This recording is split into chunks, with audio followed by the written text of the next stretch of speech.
Yep, there's something on your network that's blocking streaming. So packets like that, like it's very weirdly specific. I never even would have thought to try those out. So. Yep, no, that's great. There we go. That's working because it was firewalled.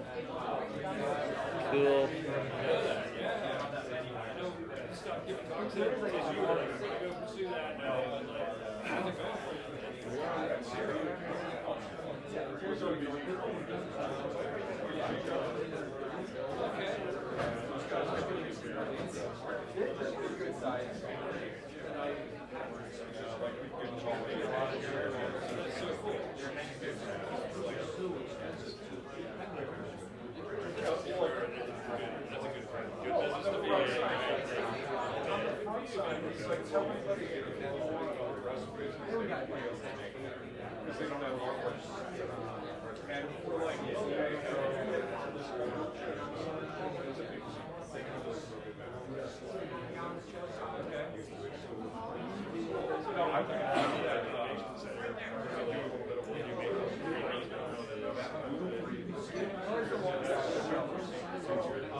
All right, that works.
Good. Yeah, so you can get no doubt. No doubt.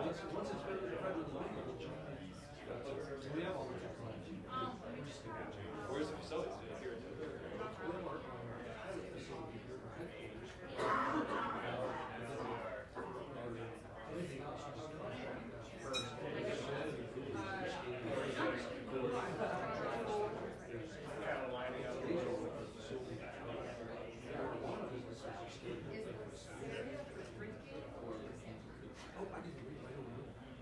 You don't know where it came from?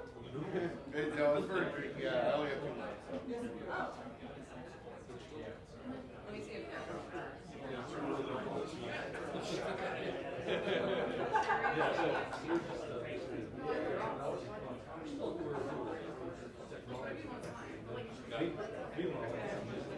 Yeah, it might be a ticket that I need for it. I think it is just because like we bought it.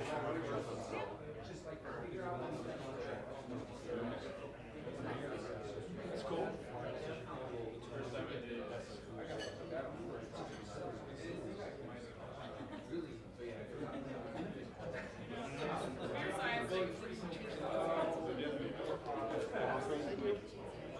You want to go for it too? not yet, right? Because I need to use it in Steve. Oh, really? I think we have one. Man, I don't know. Yeah, I'm saying, I'm just here recording our 2 here.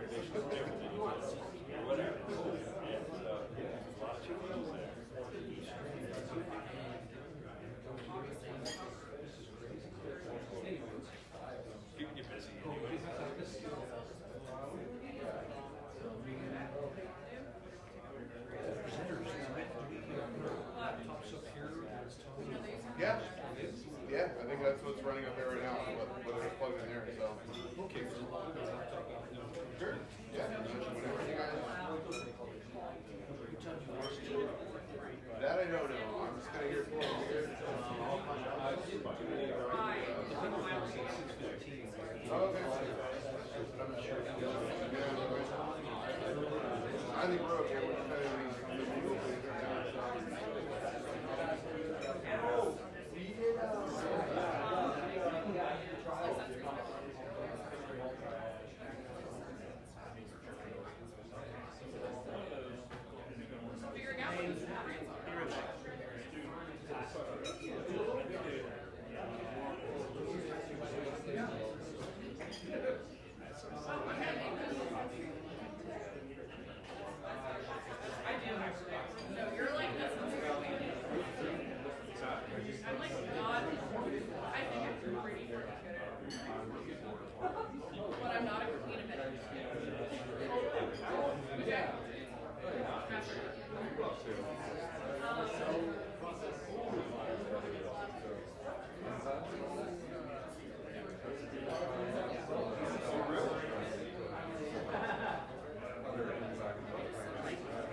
Have you got Rex? What's that?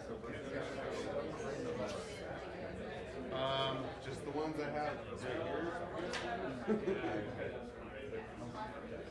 Oh, yeah, like the Andes? Oh, no, we'll take those. Yeah. Just bring them back up. Yeah, just bring it back here. We'll get it. I trouble you for another one for you, sir. I don't want to take you away from your meal. Oh, you're I'll good. take my hand. The pail? There you go. Thank you, man. Thanks, man. Cheers.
So yeah, announcement slide. I don't actually have one yet, so like, we can throw it together really quick.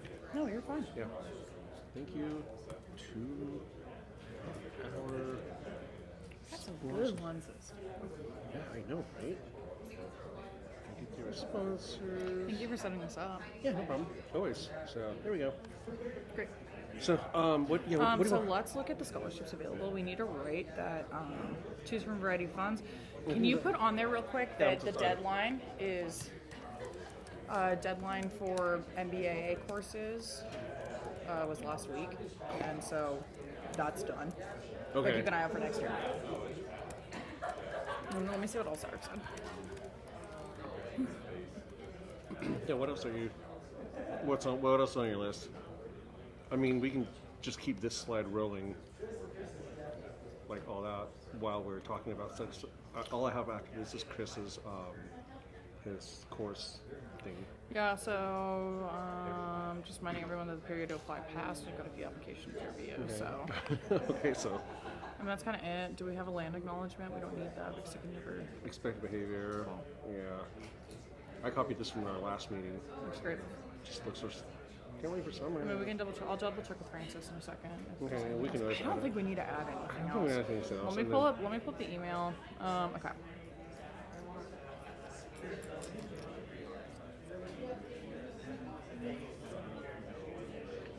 Isn't Chris?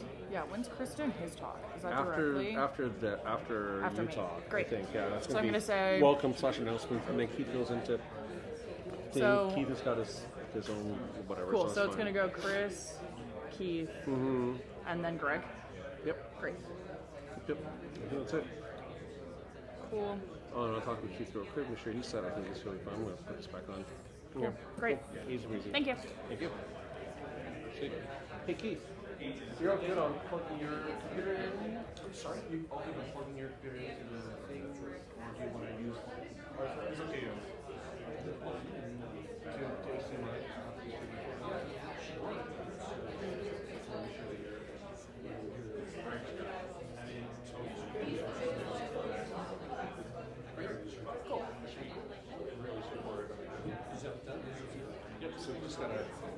come help you with it. I'll come help you with it. Hang out, Tech. I'll help you. Perfect. Yes, I'm all set. You're all set, yeah. I've got it all queued up and everything. That's perfect. Hi, Shane. Nice to meet you. Oh, gosh. Thanks for responding to my text like, hey. Yeah, I was open to that, so yeah. That's perfect. So I'm the president, and I'll be doing some announcing. We have Chris Togeson, who represents Course, Snowshippers snowshippers. course, yeah. It's just pay it forward is what we call it. Pay it forward, and then So really, Let's see, so, roughly talk for 45 minutes, half an hour? that's kind of what, let me double what was check. on the email? Yeah, I forgot what the schedule Yeah, says. let me double check, sorry. I'm sure from work teachers always get tough. And then are we going to have questions and answers after mine or at the very end? So we have 45 minutes between yours and Kristen. So you can do it however you like. I have questions. You're gonna get Just sign up with. Oh, I'm not doing it. I don't know who's going to do it. There's a guy here. It's like, hey, give Danny a beer. All right. 5 minutes. We'll have you from 6:15 to 7. This is our IPA that they do commercials. So yeah, that sounds good. No. Get that on it. Yeah. Otherwise, help yourselves. And, What's up, Danny? hey, man, here. Pretty good. See you, man. Sure. Are you serving? I don't know. How are you so done? Sure, I think they did say that. Oh, that's a 548 right there. Hey, this place has everything. Oh, you're good. I'm like, I was like trying to grab my key real quick. well, sure. Up there. Why not? Danny's serving now. Appreciate it. Thanks. Also, did you guys have those sort of parking vouchers here, or do we just pay our own? I think we do. When I find Ruth again, I'll ask what she has to do. Okay. No, it's fine. If they're giving vouchers, great. If they're not, it's fine. Okay.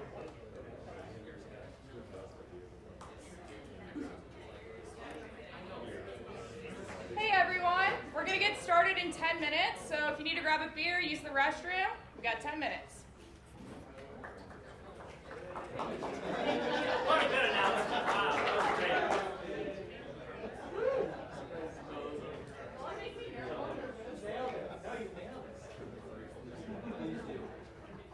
Someone's got to bring the seal.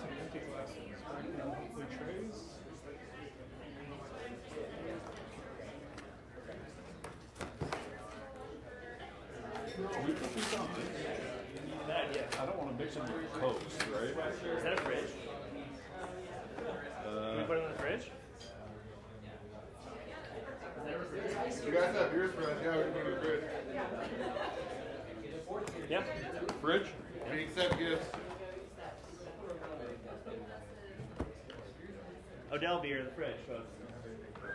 Oh, I was just there.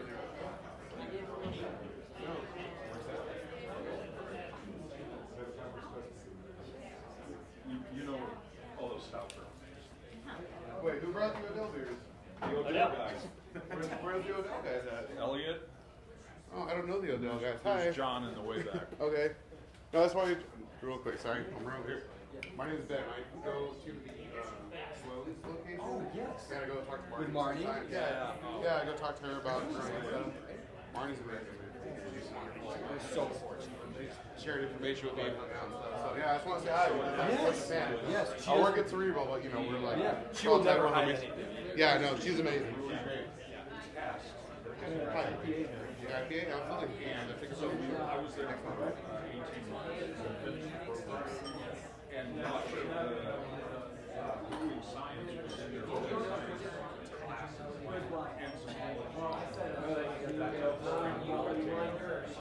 I mean, I just have some on the side. It's like, yeah. Yeah, IPA is good. I love it. It's the first one we've ever done here at the school.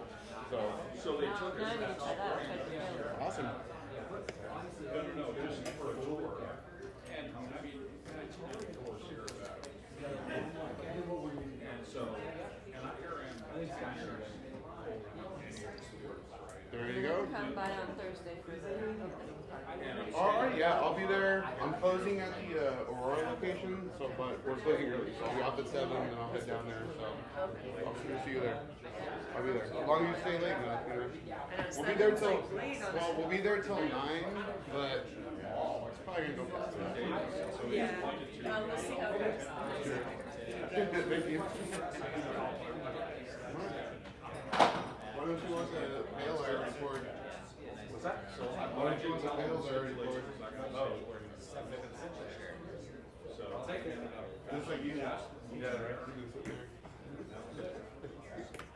If they're not clean. How's it going, Nick? The payload? Sure. So we build that whole other.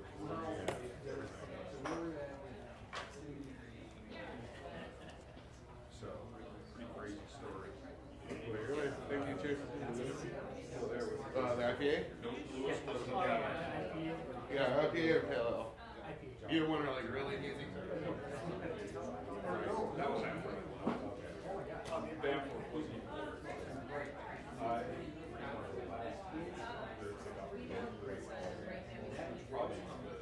There you go. Pale? Pale, sure. Yeah, I've got a couple ready to roll. Just to make sure that it's good. Yeah, IPA, sure. You have that the first time? Yeah, I think What'd you think? Oh, right, yeah. Yeah, we did the, well, I know we dry hop the cider, but we also used the new Mexican. What does that mean? I wanted to it's kind of a unique hop that we have. Yeah, Medusa, yeah. Our pale is like a Medusa pale, but I think the melon kind of flavor comes from a little bit more than the IPA as well. It's awesome. It's great. Yeah.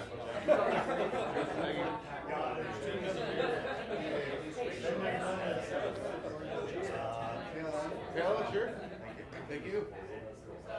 Yeah. There you go, man. Cheers, thank you.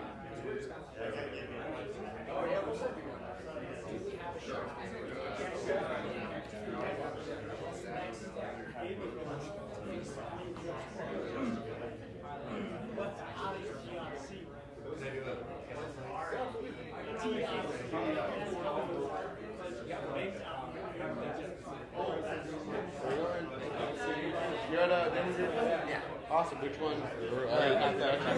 Okay. So is Angel still there? Yeah. Okay. Yeah. Angel. I used to work at a little small brewery called Incantation. Oh, sweet. Yeah. So you know they close. We're gonna try to do a collab with you. Yeah. But that's like kind of where I met Angel. I'm like trying to like I got his number, so I started like talking to him a little bit. Like yeah, I love to like I'm at people now. So Cool. but yeah, when I get back in touch with them, see if our school can do something. Kind of fun. Do a little collab between them. I do, yeah. So I'm front of house there, but today I was like, I'm out there, and then, you know, Caroline and them were like letting me go back of house and help look through and stuff. And that, you know, so it's a fun spot. You know, What's your Ben? Yeah. Right. Absolutely cool. Thanks. Yeah. Hopefully he remembers these.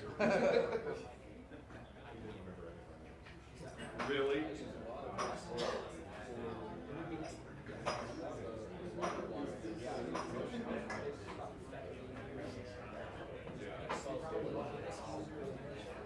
So was that, you took the IPD, was it the retest,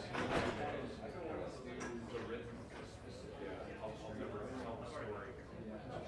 So the first day, you know, there's the two free hours. And the second day, I got to the test site, all I knew. I just pulled out the text and went right to the imperial and I sat there for half an hour.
going.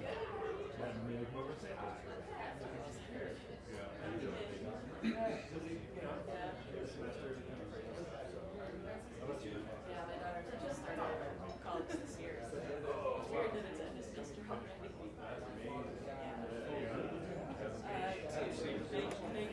Hello. What are you looking for? Glass of beer. What's that? Glass of beer. Glass of beer. Which glass of beer do you like? This is my pale. It's a little foamy. The IPA is amazing. You recommended it to me, Ben. The IPA is awesome. Like, it's our collab best beer that it's a preview of our collab best beer. Guys, we'll have it Yeah, all in let's do mind. that. Alright, cool.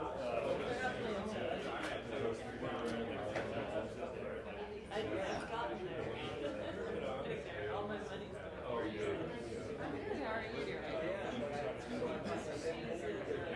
Yeah, that's a while ago. Yeah.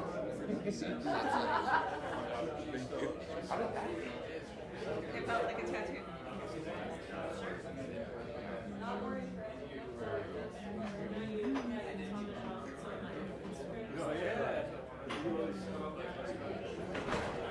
Okay. Want it to keep rotating? No. How do I unrotate it? Change the slide. I think I did it different. I did it. Transition.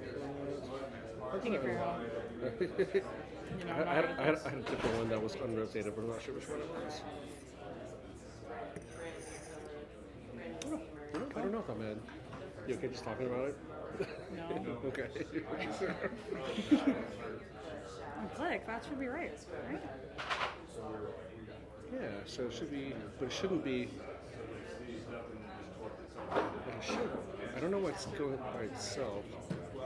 It's every 5 seconds. Yeah, it's kind of playing by itself, and I want to see like what the play.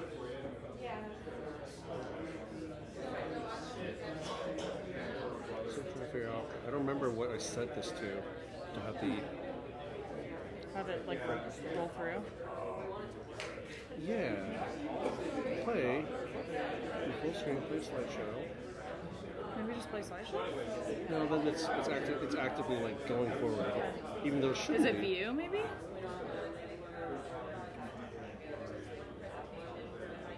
No. It's a presentation setting. Slideshow. Show pointers, motion blur, general. Oh, I forgot what the setting is here. I need to Google this.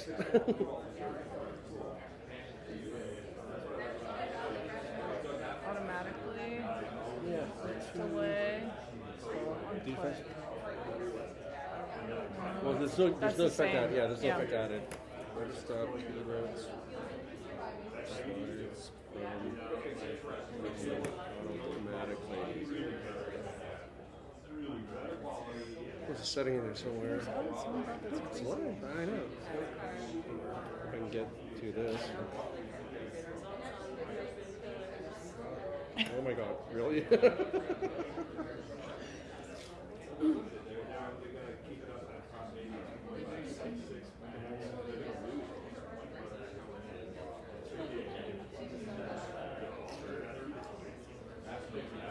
can't remember what the heck that setting is.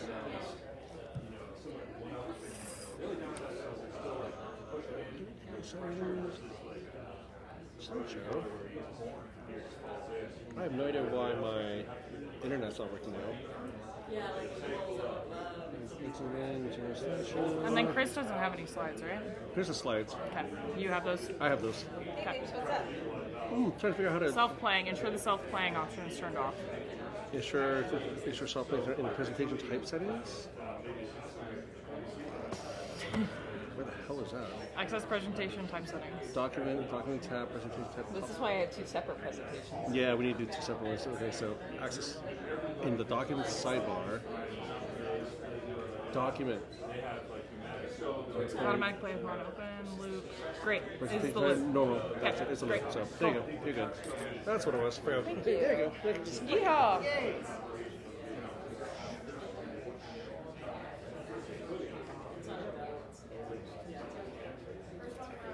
Hello, everybody. Can you guys hear me okay?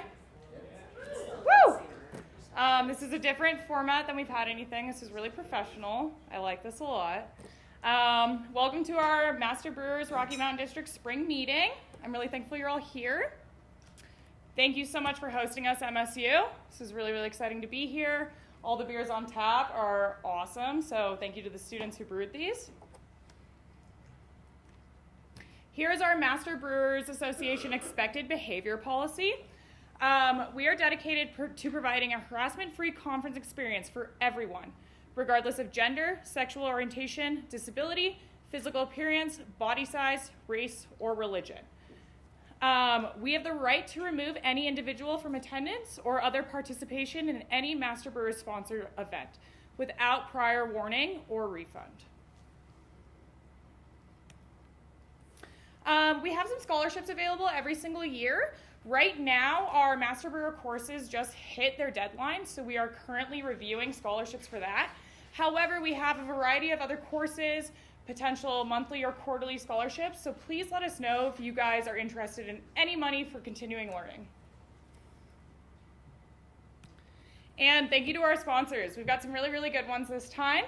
We've got Z. Loeffler, Biomiriu, Root Shoot Malting, and BSI. They really make these meetings what they are, so thank you. They usually buy you rounds. They help us pay for food, so really couldn't do it without our sponsors. I'm going to invite Greg to say a few words. Hey guys, Greg Alex, Z. Loeffler, new to the Colorado area, been coming here for years, love working here now. But either way, I know some of you, the rest of you I'd like to get to know. We sell chemicals to do everything we do. So, good to meet you. Thank you. Our next meeting, we have some dates coming up in the future. We're still trying to pin everything down, but we'll keep you guys updated ASAP. Our first speaker tonight is going to be Chris. He is doing his Pay It Forward presentation. He got the Master Brewers Association course scholarship last year. So he's going to tell us how that went, what he learned from it, and why you should apply next year. Thanks, Jay.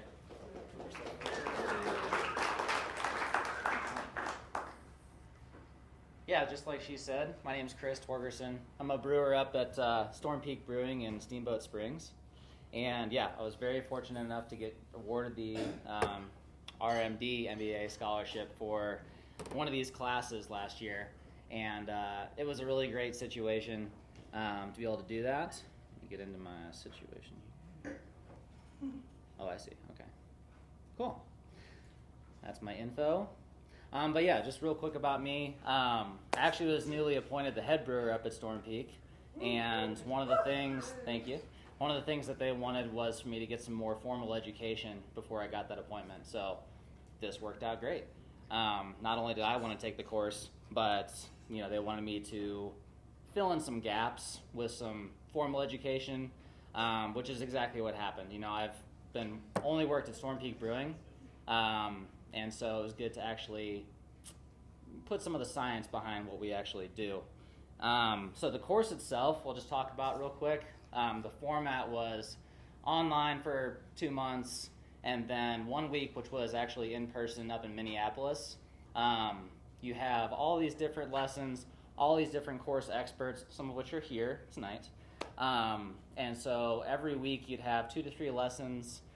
These are pre-recorded video lessons along with some homework involved, and you get to go through that. That's about how much time it took me a week, but it was about 5 to 10 hours. So not a huge load, but something to keep in mind.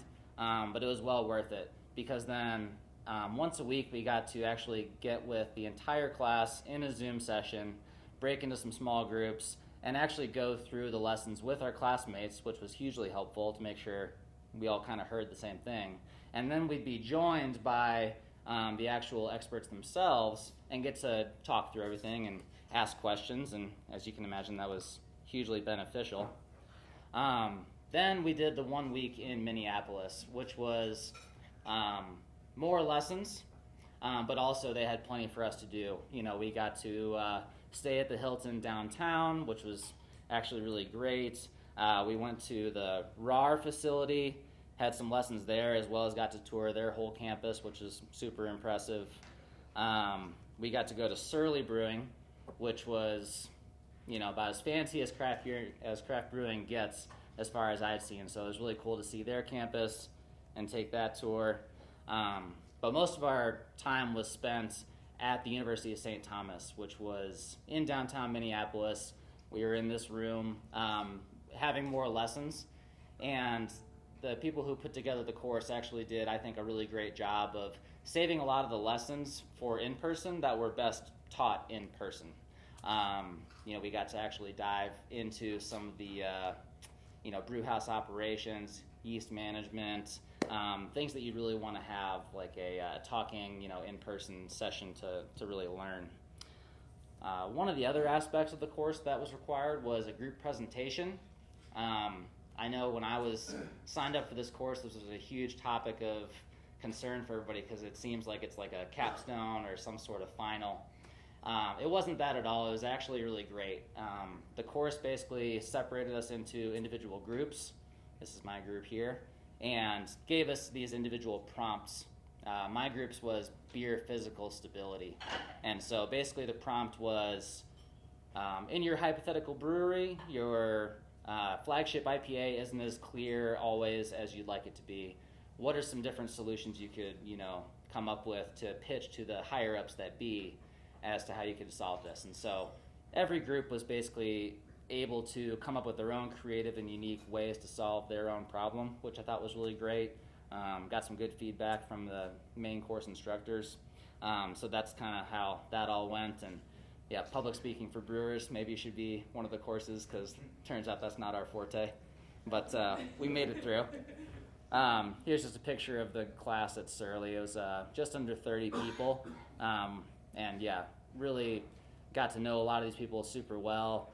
And it was cool that a lot of the people from the classes weren't just from small breweries like me. There's people from microbreweries all the way up to employees for Coors. So you got to talk to everybody and anybody in between. So that's the course itself. Just for the end here, I kind of just figured I'd go through a couple of lessons that really stuck out to me. There was, I think, 19 lessons, so I'm not going to go through each and every one of those. But yeah, here's kind of a layout of most of the courses most of the lessons that we had. But these were my two, I think, favorite lessons from the course. CO2 and alternative gases was a lesson that I saw on the itinerary and at first wasn't super excited about because I was like, it's not the sexiest part of brewing. But it ended up being just a really interesting lesson for us to take, and there was things from this lesson that I was able to apply to our brewery right away. And then also in the in-person sessions, we had yeast management with Jeff Biegert here, and that was my favorite of the in-person lessons. But let me talk about CO2 first, just to kind of give you guys a breakdown of some of the things that we learned. This obviously wasn't everything from the lesson, but these were some of the standouts to me that were super interesting. So Travis Audette, who's worked throughout the brewing industry and now has his own consulting company, was our expert for this lesson. And we went through a lot of really interesting things, starting off with some of the market forces that are affecting especially CO2 prices right now. As many of you know, some of the huge tax credits that are being given to companies like ExxonMobil are really affecting CO2 supply because they're just buying up CO2, pumping it into the ground, and then there goes your supply chain for that. We also talked about different purity requirements for these gases, which was super important and something I hadn't thought of personally before, but trying to figure out what your brewery needs and can handle when it comes to the different grades of CO2 that you may think that you're getting from your suppliers. So something to keep in mind. And then we started getting into CO2 reclamation, spunding valves, and just spunding your tanks being kind of the easy and cheapest way to do that. That's something that I am continually interested with, and also from a flavor perspective, always want to get more into. So one of the most interesting parts of this lesson was the bright tank purging methods. This was something that we initially were kind of like, well, maybe only the big breweries can do this. But the more Travis talked about it, it was something that I ended up taking back to my brewery, and we sort of implement now. If you look at this diagram here, these are fermenters, but if you pretend that's a bright tank for a sec, he talked about how if you're really careful, you can actually just put blanket CO2 in the very bottom of your tank very carefully, and then use beer as you're transferring into that tank to push that CO2 layer up. And even if there was air or just compressed air that you put into the tank above that, it's going to push that out. And if everything is done properly, that actual air won't touch your beer. And so this is an amazing way to save a ton of CO2 with just some simple process changes. And that was one of the things from the course that I was like, yes, I'm going to talk to my brewers about this tomorrow. So we also talked about some CO2 recovery systems, which is kind of your expensive option when it comes to CO2. And Travis told us a ton about that, but also emphasized that it's beneficial to look at your whole CO2 system first before you start looking into buying one of these really expensive CO2 systems. So that was a really great lesson, as was yeast aeration management and fermentation with Jeff. First of all, Jeff, I just want to say thank you for bringing the energy, because that was, your passion just oozes, and it really kind of made the class, especially since that was like one of our last lessons in the entire course. It was like a great little cap off there. After lunch. After lunch, yeah. So just some of the things that stuck out. Jeff went through the entire fermentation process, and I'm not going to do that right now. But just some of the quick highlights that really stuck out to me that were things I hadn't thought about were aerating with pure O2 versus compressed air. It's not something that we had looked into at our brewery, but with the proper filtration, aerating with compressed air at a certain rate can be just as good, and as you can imagine, certainly cheaper. We talked briefly about olive oil and different oils as an alternative to your typical oxygen aeration. Olive oil, contains the right fatty acids to create the sterols that cell walls need to do their budding. And, if you want to supplement with olive oil, I know some people have probably tried using all olive oil to get that growth that they need instead of aeration, and you lose a lot of those oxidative properties, which I thought was really interesting. And then, as a brewer, the different pitching practices that you can use was super interesting to me to affect the beer the way that you want. We can all add yeast to wort, and the yeast is going to do its thing for us, which is great, but depending on the style that we want and the character that we want in our beer, we can really fine-tune what we're getting out of our beer with these different pitch rate changes, and also aeration changes and things like that. And then we also touched briefly on yeast selection criteria, which is mostly what I'm talking about there is when you're looking at which yeast you want to repitch into your next batch, what kind of criteria are you looking for that's going to be the best options there. Those were just two lessons that really stuck out to me. Thank you again. And I can answer questions at any time about all kinds of other lessons. So thank you guys again. Thank you, the board, for selecting me for the scholarship. It was a huge benefit to my career. But I can answer any questions. I know Dana's got one back here. Okay, so Travis's talk, what is Slant 6? Did he talk That's about the name of his consulting firm. Yeah, what is it? I don't know. He didn't go into it. I talked to Travis about this in Las Vegas last year. The name, you mean? Yeah. Okay. So the Slant 6 is the Chrysler engine that was used to 1984, except for the trucks they used it until 1987. Well, why is he such a fan? Yeah. So no. That's Slant 6 if you're interested. That's Slant 6? Okay. I thought he was...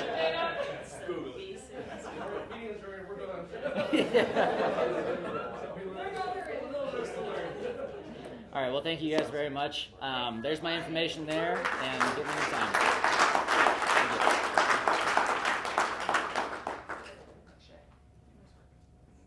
Awesome, thank you, Chris. So that's an example of some of the scholarships that we do every single year.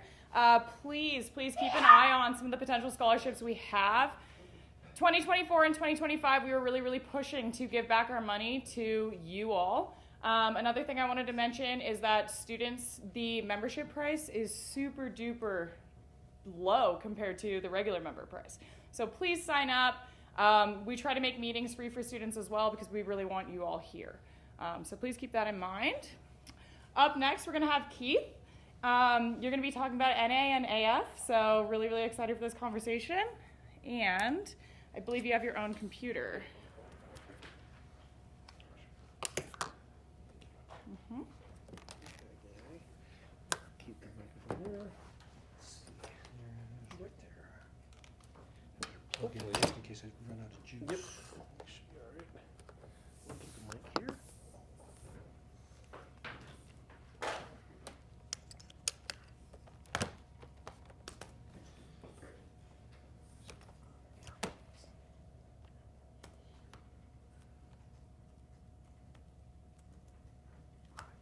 All right. Sweet. Okay.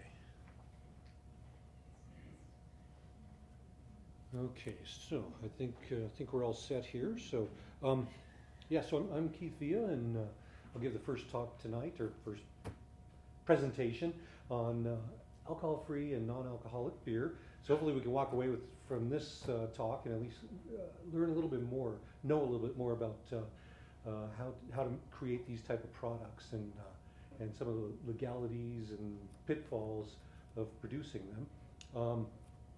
So, and also I want to, first of all, is my voice carrying back there? Can you guys hear me? Okay, good. Okay. So yeah, so I created Blue Moon for Coors. I actually retired from Coors.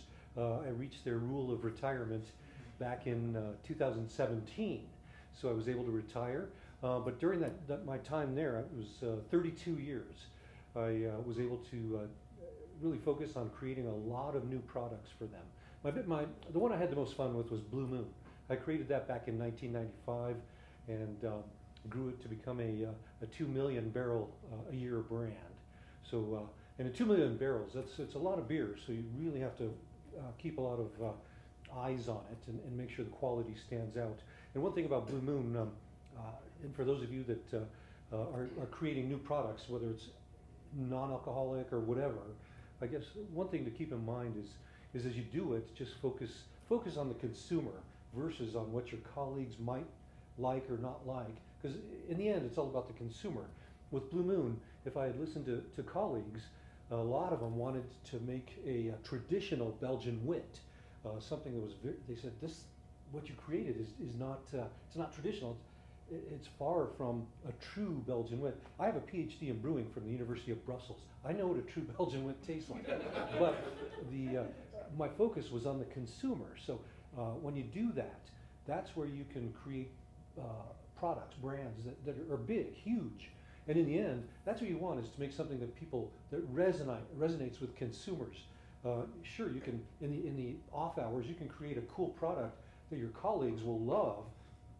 Personally, I love Belgian wits, true to style Belgian wits. Blue Moon, I like it, it's decent, but at 2 million barrels a year, and it's also a $1 billion a year brand. So when you're talking big volumes and big money like that, that's the future of beer. So you always focus on the consumer. And I'll talk a bit about what I created, Seria Brewing. It's an alcohol-free brand, and it has a slight sweetness to it. And when you look at the beer market, what you're seeing is, and it's not happening overnight, it's been happening for years. The sales of beer and alcoholic beverages has just been going down and down and down. I mean, it's a fact. We're seeing breweries start to close or group together. We're seeing all kinds of changes in the industry. And it's because the taste profile of consumers is really, it's changing. It's not a fad or anything like that. It's here to stay. So focus on what the consumer wants. And for example, the consumer nowadays wants something slightly sweet. That's why you're seeing the sales of ready RTDs, cocktails in a can. Those things are just going up like this. Energy drinks are going like this. The valuation of energy drinks is in the billions. Tilray just bought a bunch of breweries from ABI and Coors for how much? Just a few million. These breweries that people thought were worth a fortune, a few $1,000,000, whereas these energy drink companies are selling for billions of dollars, and that's so always focus on the consumer. So during my time at Blue Moon and Coors, yeah, as I said, Blue Moon was really one of the funnest things I've done in my life, but I also did a lot, as I said earlier, regarding new products. I led the team. It was called the Original Coors Task Force. The Coors brand of beer had been declining in sales for years, and so in about 1998, 99, I was tasked with reformulating it, trying to get that thing to grow again. And back then, people said you can't, once a big brand starts sinking, you can't. It's like the Titanic. You can't turn it around. It's gone. So I worked hard with a bunch of other brewers, marketing people, and we turned it around. We besides a bunch of different changes to the beer itself, the liquid, we changed the branding to call it banquet beer and put it in stubby bottles. And it went from a 17-year decline in sales to an increase in sales, and to this day, it's still growing. So it's become a really, really great big brand now. But that started back in 1999 when I took over I started this task of creating. I called it the Original Coors Task Force, and of course, with big breweries, every time you start a task force, you create new shirts, new T-shirts, all that other stuff. And we did it, had fun, and relaunched banquet beer, and it was a lot of fun. But Blue Moon really was my fun time at Coors. I launched it in 23 countries around the world. Right there, the picture of me pouring is in Australia when I launched it over there. So, quick overview. I'll talk about what's NA, and give some legal definitions of non-alcoholic and AF, alcohol-free, and then I'll give just kind of a quick history of non-alcoholic beer and alcohol-free beer, and basically it all dates from the Prohibition forward, because during Prohibition, obviously, alcohol became illegal. And then the modern era of craft non-alcoholic beer started in 2017, and then I'll talk about the two main ways of making NAs and AFs nowadays, and then finish up by talking about the pitfalls of these things. And I should say, if you have questions at any time, please raise your hand and we'll answer them. So I wrote an article for the New Brewer back in 2020 when this whole NA world was starting to take off.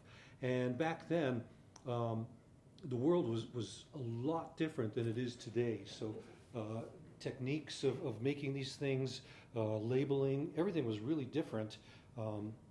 So I reread that article that I wrote, and I was thinking, gosh, that was kind of stupid. But it was a lot of stuff I said. Some is applicable today, but a lot is just been surpassed by all the knowledge that's been garnered in the last 5 years.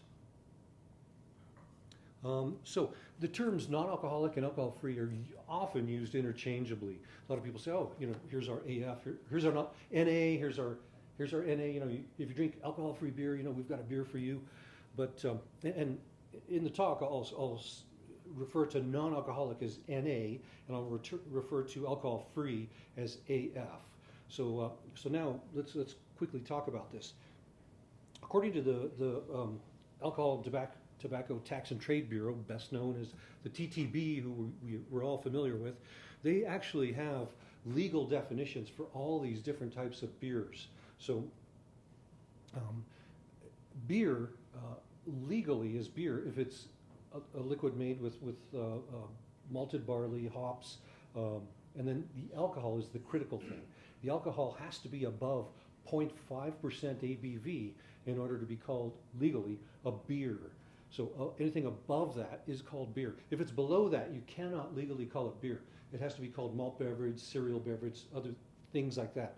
And then there's a special classification by the TTB where they allow you to call your products a low alcohol or reduced alcohol beer, as long as it's above 0.5%, but below 2.5%. That's when you can actually call it something else. You can call it an LA or low alcohol beer or a reduced alcohol beer. And those are really big right now, but the TTB has that special classification. Now, non-alcoholic is from 0.01% up to 0.49%.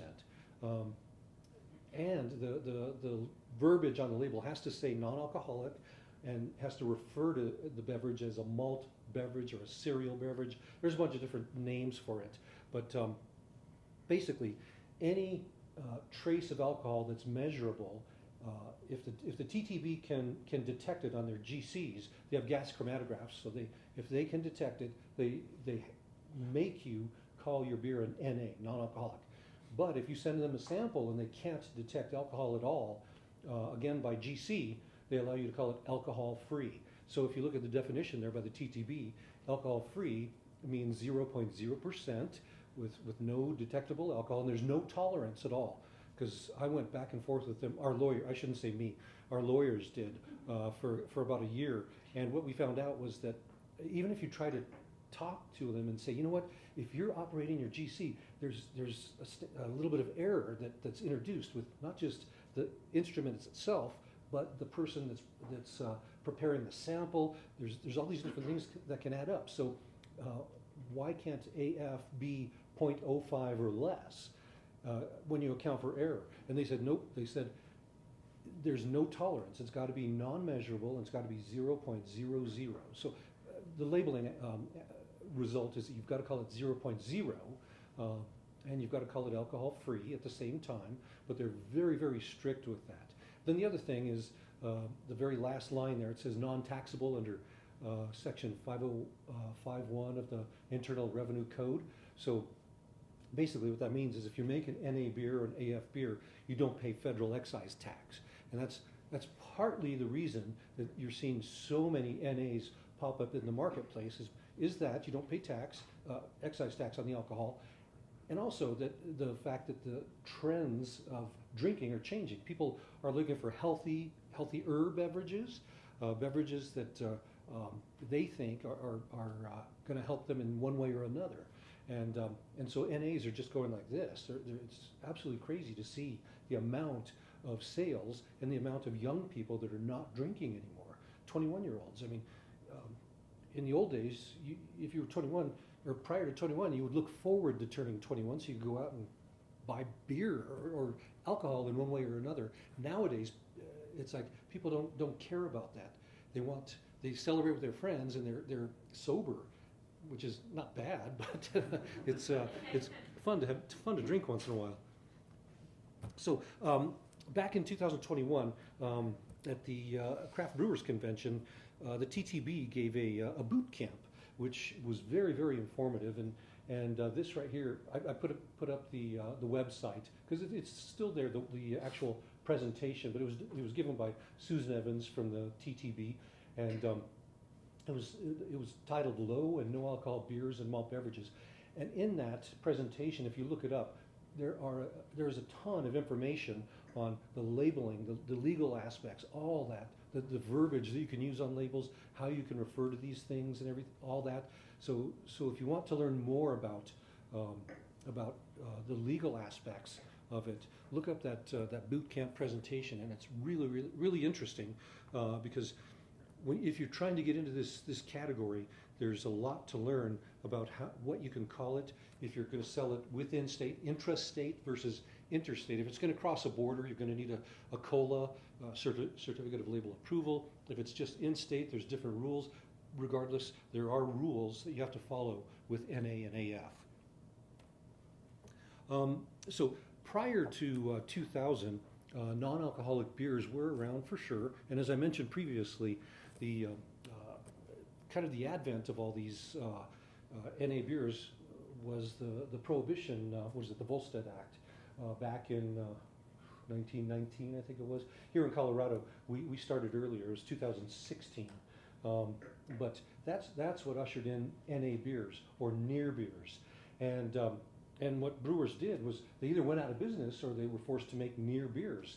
And this number of, it's got to be less than 0.5% came into law. And so brewers did a bunch of things.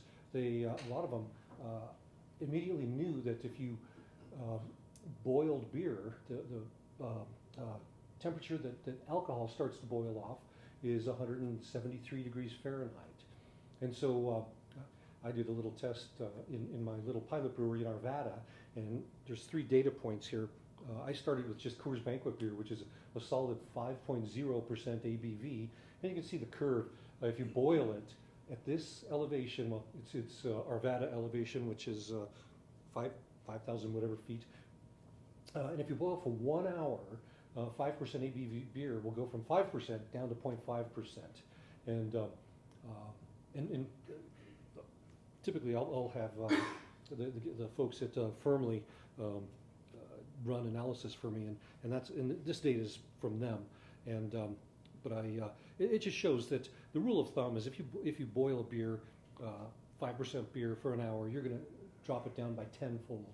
And brewers back during Prohibition knew this. Some tried to distill off their beer that way, or their alcohol that way, but what you end up with is a lot of flavor problems, cooked flavors and all that. So what happened is a lot of brewers switched to arrested fermentation.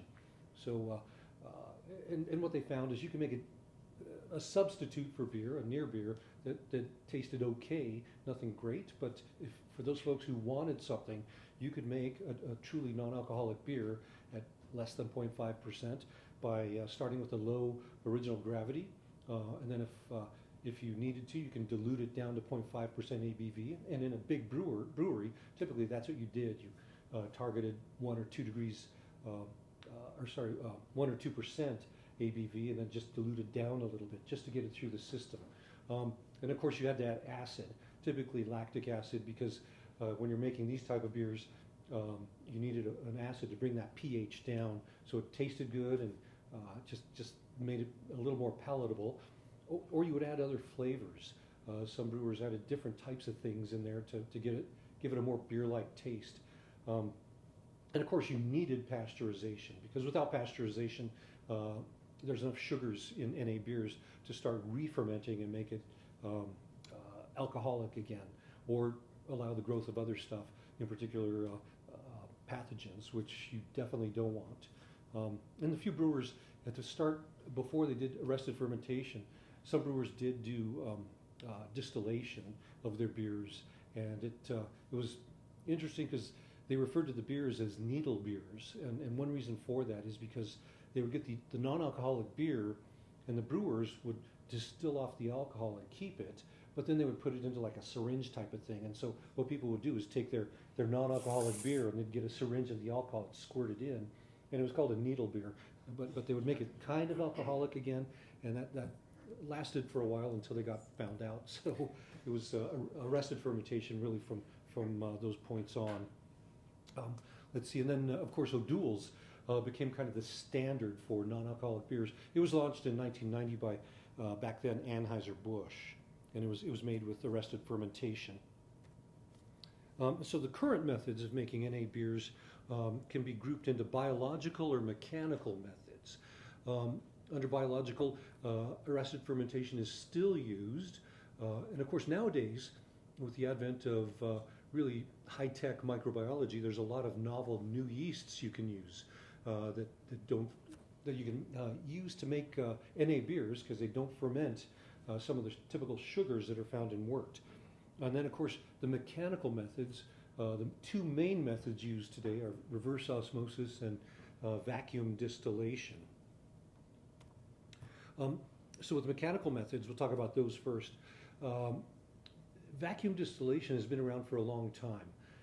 And really the theory of it is that if you put an alcoholic substance under a vacuum, the boiling point of alcohol starts to go down.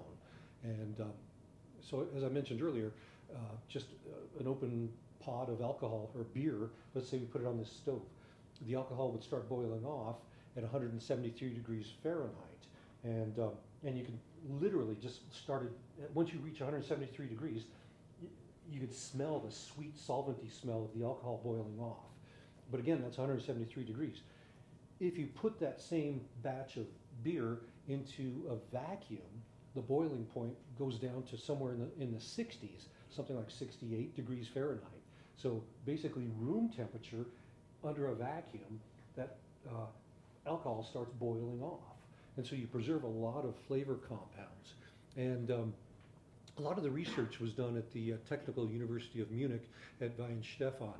And Rudy Kerner was the one who did a bunch of that and actually got some patents for it. And I know Rudy, he's a smart guy, and he did a lot of that work back in the early 90s. And as a result of his work, Sigma Corporation, developed a type of machinery thing called the Sigma Tech dealcoholizer. And that's what really started this whole movement for higher quality non-alcoholic beers in Europe. So a lot of brewers, to this day, if you go to a lot of the breweries that make non-alcoholic beers, Germany especially, but around Germany, you'll see that they have these units called Sigma Techs. And then as soon as the patent was up, Rudy started started a separate company, because Sigma was made by, I forgot the name of who made Sigma, but that was using the patents from Weihenstephan. Rudy started another company called Centec, and Centec was basically the same vacuum distillation technology, but under a different name. And today it's made by a few other companies too. Alfa Laval, a lot of them make vacuum distillation units, and they're very effective at removing the alcohol and making great non-alcoholic beer. But I should also say that type of machinery requires a lot of finessing. You can't just turn on the switch and expect a really great tasting beer. What happens is it'll also pull out a lot of volatile flavor compounds. So a lot of higher alcohols, esters, a lot of really nice things that make beer smell like beer will be missing or at low concentrations if you run your beer through one of these things. So you have to do all kinds of things to make these things work, to make a palatable beer. And a lot of times, what happens is you capture the flavor components and you put them back in, so it's hard to make an alcohol-free beer. Even though you could make an alcohol-free, it's difficult. So because you add the flavors back in, the flavors will have a little bit of alcohol, so you end up with somewhere around 0.05 to 0.1% ABV. So it's really tough. There's just a handful of breweries in the U.S. and in the world that make alcohol-free beers for sale to the public. I'll talk about those in a little bit, but almost all of them are NA beers because you need that extra alcohol to provide flavor. That picture there of the unit is actually a Centec dealcoholization unit. At Seria, we actually purchased that. That was ours. We used it for a few years, and the cost, when you consider utilities and engineering, all that, it was about $1 million. So you have to really have a lot of money to get these things. Your return on investment is very low. Your margins are going to be very thin, and it's not the way to go. We found that out the hard way. So if you guys have an extra $1 million and you want to buy a vacuum distillation unit, that's the way to go. But you won't be making money for quite a while because it really the ROI on those things is a long time. We found that out and we said, no, this is crazy. We can't do this anymore. So we actually ended up getting a patent for making alcohol-free beers. So we don't use that anymore. We actually sold that to Funky Buddha. So the other mechanical way of making NA beer, I should say just NA beer. The only way you can make AF beer, alcohol-free, is with a vacuum distillation unit or a patent.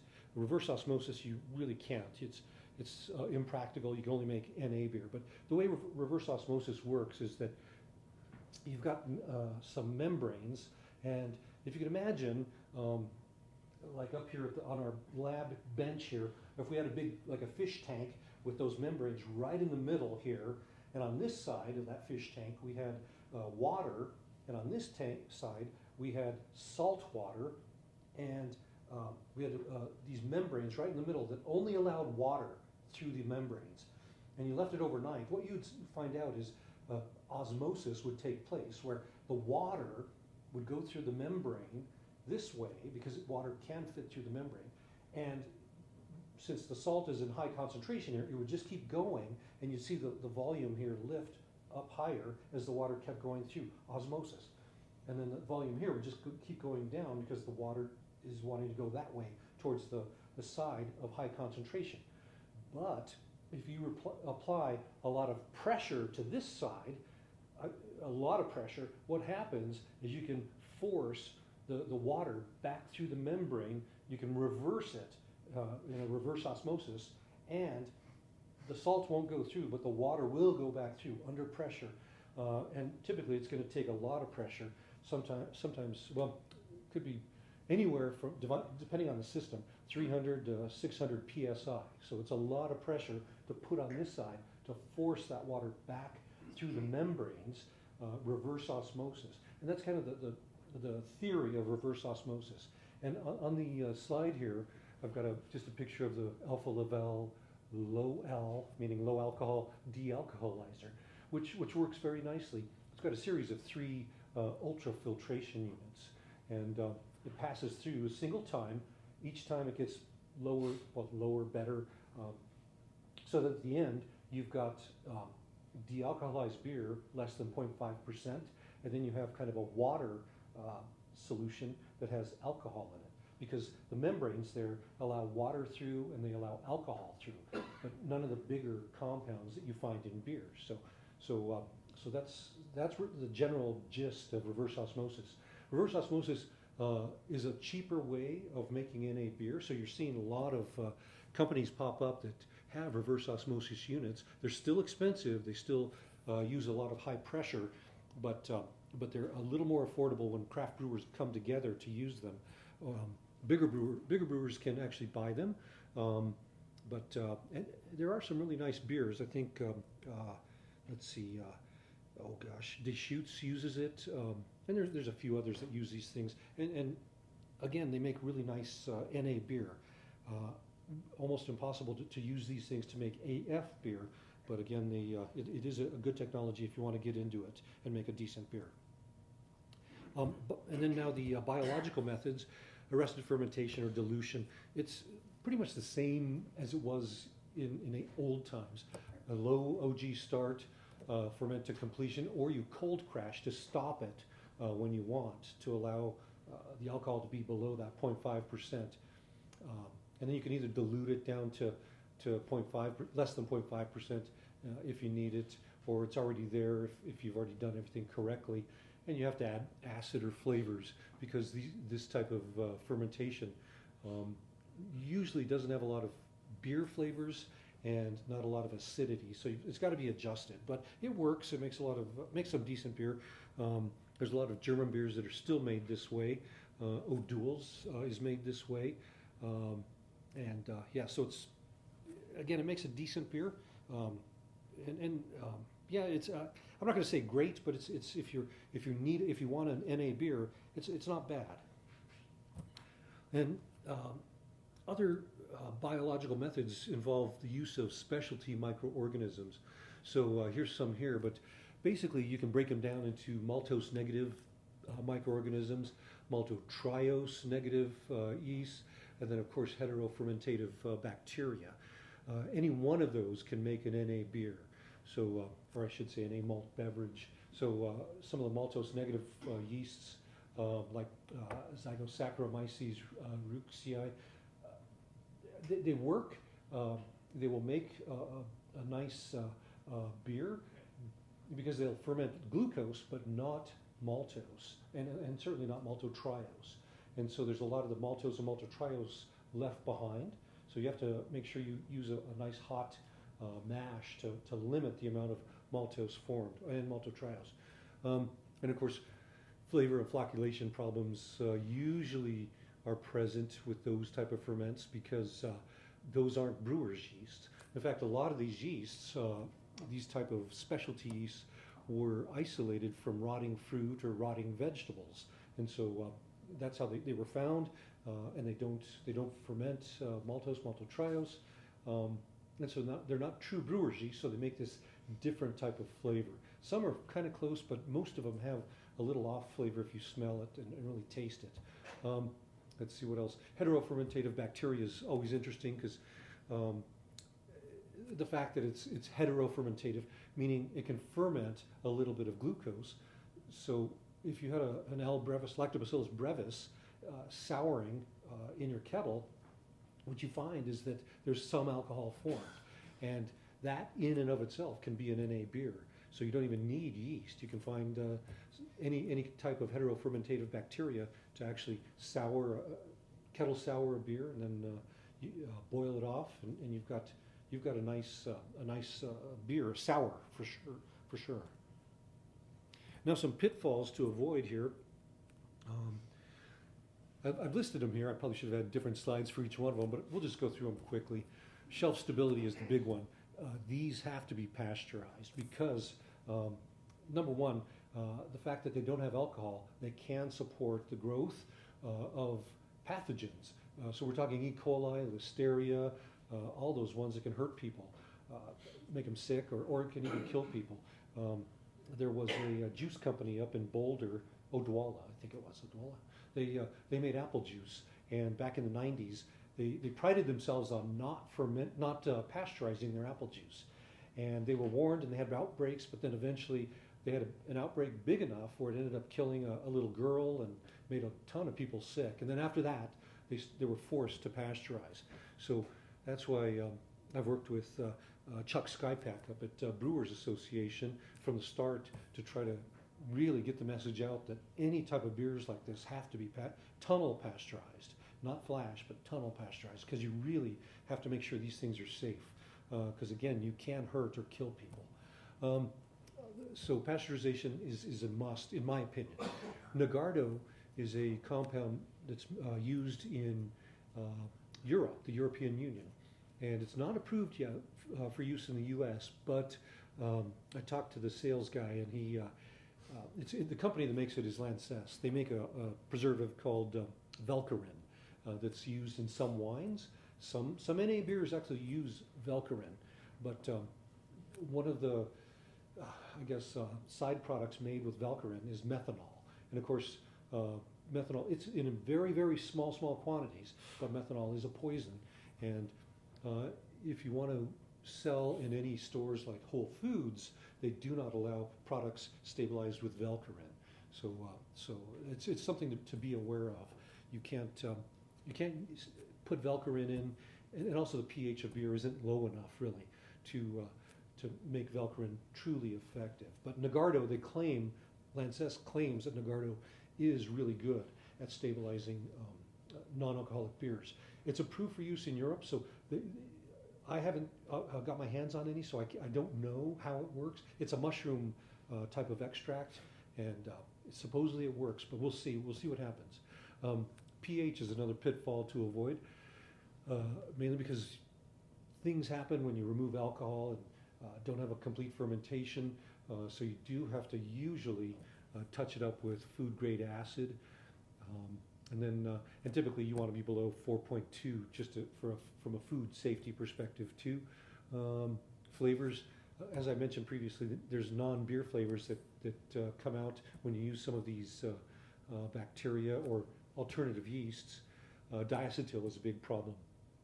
You get a lot of buttery flavor with some of these specialty yeasts, so you have to watch out for that. Of course, with ALDC, you can treat that quickly. And then there's some that just have really low flavor production, so it's really tough. You have to play around with these things and pull the right levers to make sure that the flavor is there that you want. And of course, over fermentation is another issue that you've got to avoid, and that's why if it ferments too much, of course, it's a problem because you're going to have too much alcohol. So hot mashing above 70 degrees is typically what you should be doing, and also a low OG, because that's you don't want there to be too much substrate for the yeast to turn into alcohol. And of course, with the low OG, you're going to be kind of low on nutrients, so you're going to have to worry about nutrients too. So you really have to worry about a few things in that regard. And of course, flocculation. There's a lot of these non-brewers yeasts that really don't flocculate. They're very powdery and don't flocculate, so you have to worry about how to filter them out. And then body, you've got to typically use dextrin malts or any malt that you feel adds a lot of body to the beer, because a lot of these products are really thin. Some people use complex sugars to create more body. Dextrin malts are generally cheaper and work just as well. And of course, draft, we talked about that a bit earlier. Or no, did we? No, we didn't. Draft. Yeah, you should never serve NA beers on tap. because there's a lot of issues that can happen. Number one, you can run a draft beer batch through your flash pasteurizer into a bright tank, and that at that point almost everything is guaranteed to be sterile. But the minute you pipe it over to your filling line and start filling kegs, that's where a lot of the contamination happens. And if somebody over there just happened to take a bio break, came back and didn't wash their hands, you could have E. coli. You could have all kinds of things pop up in there, and it's not a good thing. And then once that keg is filled and goes to a retailer, most retailers don't clean their tap lines. You guys have probably gone to a lot of retailers and you've seen that some are religious about cleaning tap lines. Others, they only clean when there's a problem. If there's complaints or something, they'll do it. But there's a lot that just don't clean on a regular basis. Typically, it should be every 2 weeks, depending on the makeup of the draft lines. Roughly every 2 weeks, you should be cleaning for the highest quality beer.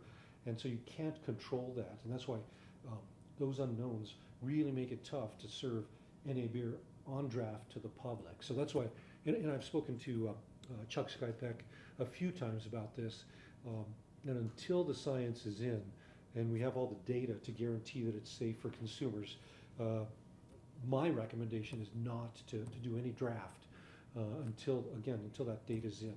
And of course the big problem with NAs is freezing, because when you remove that alcohol, it's basically like water, and it freezes at 32 degrees Fahrenheit. So a lot of times people with beers, alcoholic beers at 32, you're saying, it's great. Now we'll get some nice clarity. We'll see some of that chill haze fall out, and we can filter it and have a really nice clear beer. But at 32, you're going to end up with a beer popsicle in your tanks, because it will freeze like water. So freezing is really tough. And the other thing is, if you're shipping beer around the country or around the state in the wintertime, it's also an issue, because if it's on a beer trucks typically don't have heaters or anything, and if it's out in 0 degree temperatures, NA beers can freeze and the cans will bulge out, or the bottles will burst, and it's a big problem. Let's see, where are we? Oh, regarding draft, on the internet a couple years back, Athletic Brewing, they're the biggest NA brewery in the U.S. I've known Bill Schufelt since he started Athletic, and they launched draft beer. And if you look at this, this is what they sent to the few accounts. Their beers are on tap in a few accounts, because they said that they've got tight quality control of different establishments. But if you read through this, you'll see that there are some holes in their guidelines that can be not followed, and you can end up with beer that can be potentially a source of contamination and sickness. But this is what they gave to the different retailers who wanted to serve Athletic beer on tap, and it really is, from my perspective, it's a real risky situation. And then draft beer NA beer should be pasteurized. Escarpment Laboratories up in Canada, they published this back in 2023, a couple of years ago, but it's kind of a nice guideline. NA beer less than 8 IBUs and less, they recommend 83 PUs. And then non-alcoholic beer at 50 IBUs, they say it should be about 41 pasteurization units. So for those of you that haven't pasteurized, a PU is a pasteurization unit, which typically means that you get your beer and you raise it to the kill temperature, which is generally 140 degrees. It can be higher, but once it hits 140 degrees, you hold it at 140 degrees for 1 minute. And that 1 minute at 140 degrees equals 1 PU, 1 pasteurization unit.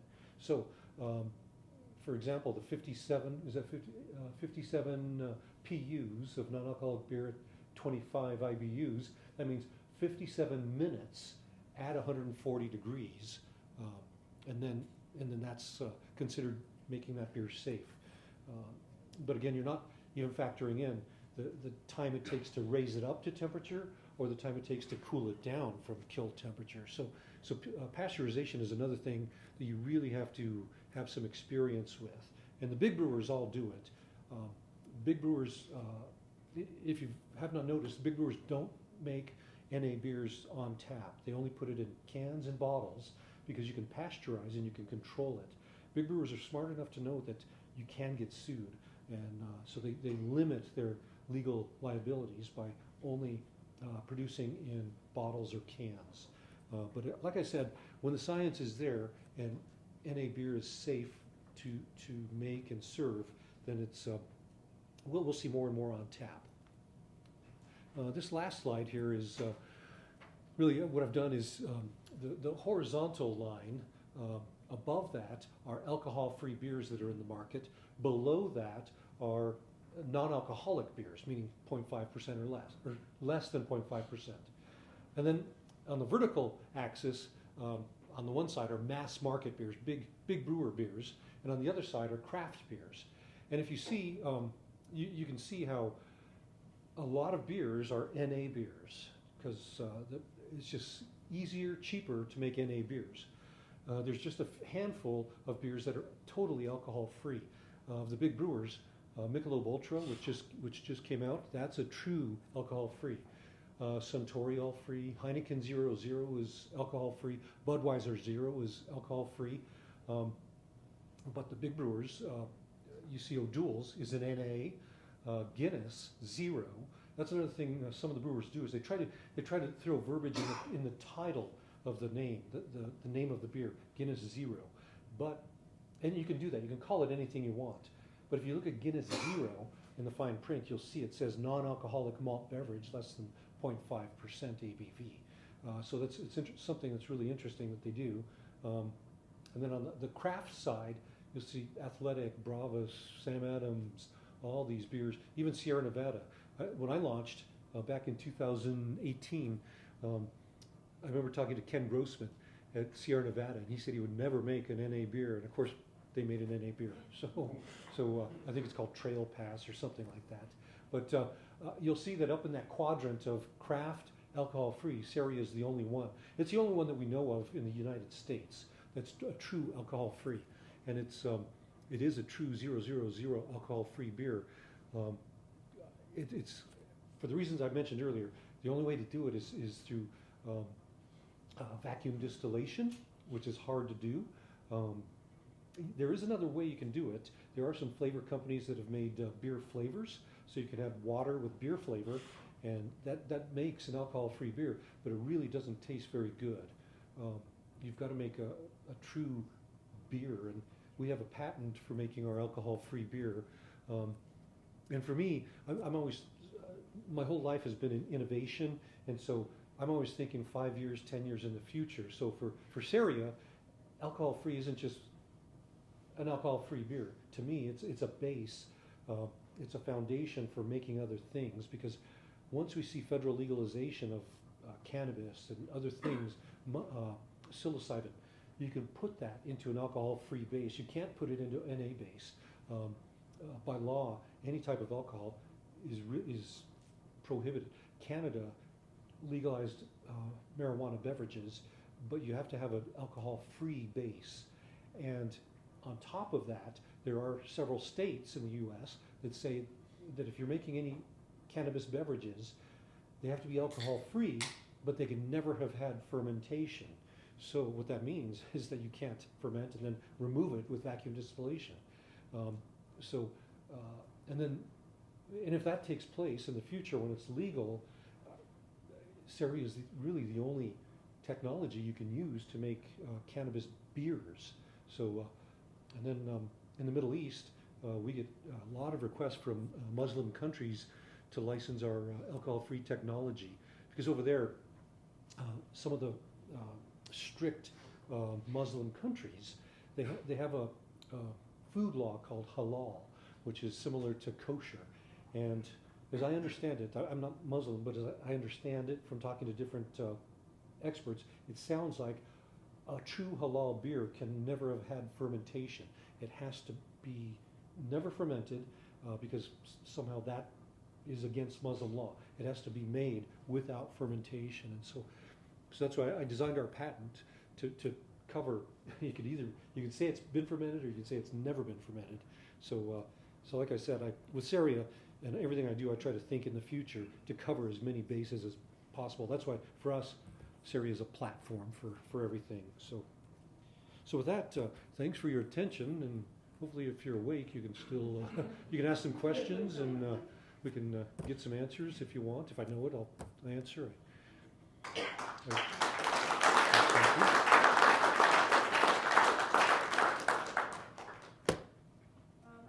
Oh yeah. So for something to be alcohol-free, if you're adding flavoring agents, do those also have to be completely alcohol-free? Like no distillate flavoring agents?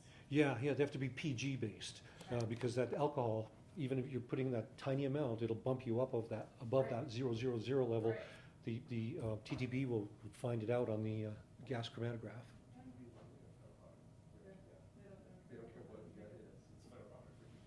Yeah, so yeah, you have to watch out. So many flavoring agents do have a little bit of alcohol in there, you know? They do, especially citrus flavors, because it's hard to make a citrus flavor without alcohol.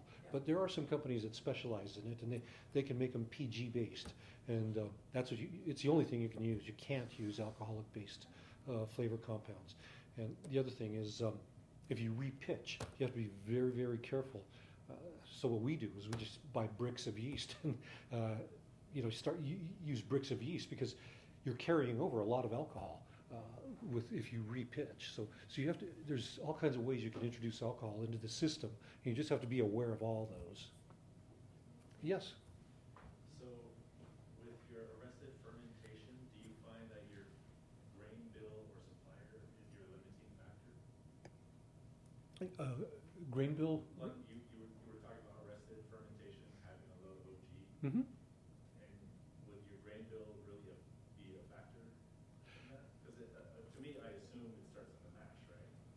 Like having a low OG. It does, but again, if you have some caramel malts, if you have dextrin malts, some of these other malts that naturally have higher sugars that really aren't fermentable. But you're right, in the mash tun is where it's going to really dictate the fermentability of everything. But if you start with the right raw materials, it helps you a lot. Because if you mash in at 70 degrees or higher, what you're going to find is beta amylase is killed off right away. All your proteases are killed off right away. You may have a little bit of amylase activity, but it's going to be dying quickly. And so you're going to have a lot of dextrin material. But you have to be careful when you do it, because you don't want starch, because you're going to end up with a stuck mash. So it's there's a lot of art in there. You have to play with your mashing to get it just right. But yeah, that's what we do, hot mashing. Ours typically is, we mash in at 78 degrees, and hold it there for 30 minutes. It's you can find that, and it depends really on your brew house, the ingredients you're using. Sometimes you may have to mash in at 77, 76. Other times you can go all the way to 80 and mash in, and really kill off everything, and just have that tiny bit of activity from the alpha amylase to convert starches. And then once you have it dialed in, you can just keep cranking out product. And for our product, we can make a beer from mash in to bright tank in as little as 11 hours. So it's really, really fast. Yeah, Dana? So Keith, when you boil banquet for an hour, what happens to the SRM? Well, with banquet, it boils longer than an hour. I'm not going to say how long, but the Coors brewers from years ago knew that it boiled. Here at Mile High, boiling temperature is typically 95 degrees, somewhere around there, depending on the atmosphere. So it boils a lot longer than an hour. And you do get some flavor development, but of course it's high adjunct, and so you don't. Color-wise, do you get the Maillard reaction at all? So did the color go more amber? No, Coors Banquet stays around a color of about 2.0 to 2.2, right in there. Depends on the year of the barley, but typically it's going to be about 2.0, and because with all the adjunct and typically it's a pH function too. The higher the pH, the darker the color. So you just control that, and yeah, you can boil for a long time and not have a lot of color development. And of course, it helps when you high gravity brew and at the end dilute with water that has no color. Any other questions? Oh yeah. When you guys produce your THC drinks, how do you source the THC? Is it from raw material from the plant, or do you already get it concentrated in an oil? Well, I didn't talk about that, but during my talk, but yeah, that with THC, it's you do have to emulsify it, and there's a just 4-step process for doing that. It's easy because THC, when it's purified, it's distilled. It's pulled out and distilled. It looks thick, almost like hop extract, really thick, and so what you have to do is just heat it up to convert it, because it's similar to hops. At hops, you have to isomerize the hops, all the alpha acids. With THC, it exists as the acid form, THCA. So it's the acidic form of THC. You've got to get that carboxylic acid broken off of there, and the only way to do it, well, one of the only ways is with heat. So you heat it up to roughly 230 degrees C, and it breaks off, and it becomes THC, where you can get high. And then after that, you've got to just kind of homogenize it with different types of oils, typically MCT oil, any type of... Keith, we are running into Oh, sorry. to have bathroom breaks. You know what? He wrote a book on this. Yeah, I did. Which I would love to lend you. So before we go to bathroom break, I'm on food safety committee for the MBAA. I just wanted to let you know that there is a webinar tomorrow on NA beers. You can still sign up for it. It's not too late. There also is a bunch of food safety resources that include pasteurization, process authorities, pasteurization. Sorry, I said pasteurization twice. It's really important, but preservatives and things like that. So absolutely, if you have an MBAA membership, make sure that you get into those resources. If you don't have access to them, some of them I will send, just reach out to me. Some of them I wrote so I have access to the PDFs as the author. And if you are looking for additional stuff, there's also stuff on Kyber, which is the beer version of Nagardo. So it's pretty cool. There's a webinar, I think they did it last month. So there's a lot of really great resources. Use that membership, get that value. You guys should all use the bathroom and get drinks. That's for me.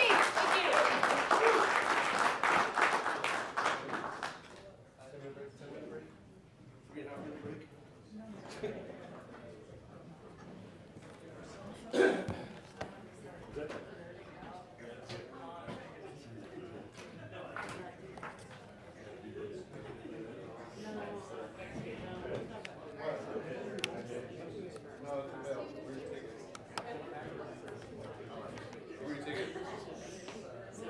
Sorry, I'm starting him. Yeah, I got over here. It's like kind of, I can start doing it here and see what happens. Question like how? Sweet. Oh, we kicked it. No us.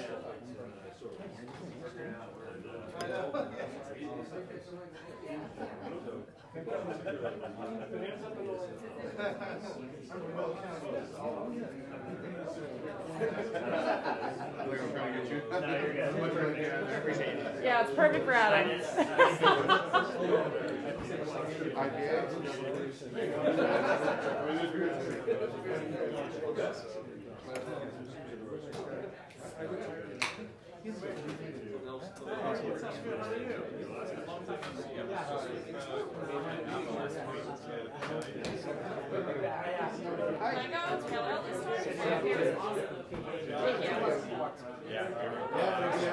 Sweet, I'll see you there. Are you, you're working through, or you? I'm working through, yeah. Are you still in the same working concept? Yeah. One of our guys did a scholarship for that. Awesome. Yeah. What's his name? Dude, Kurt. yeah. Thank you so much. Yeah, we're always looking for Hard. I actually think I got one. Are you, you can have whatever you Come on. want. Thank you. That was I had enough here for that. And then here for the emphasis on passion.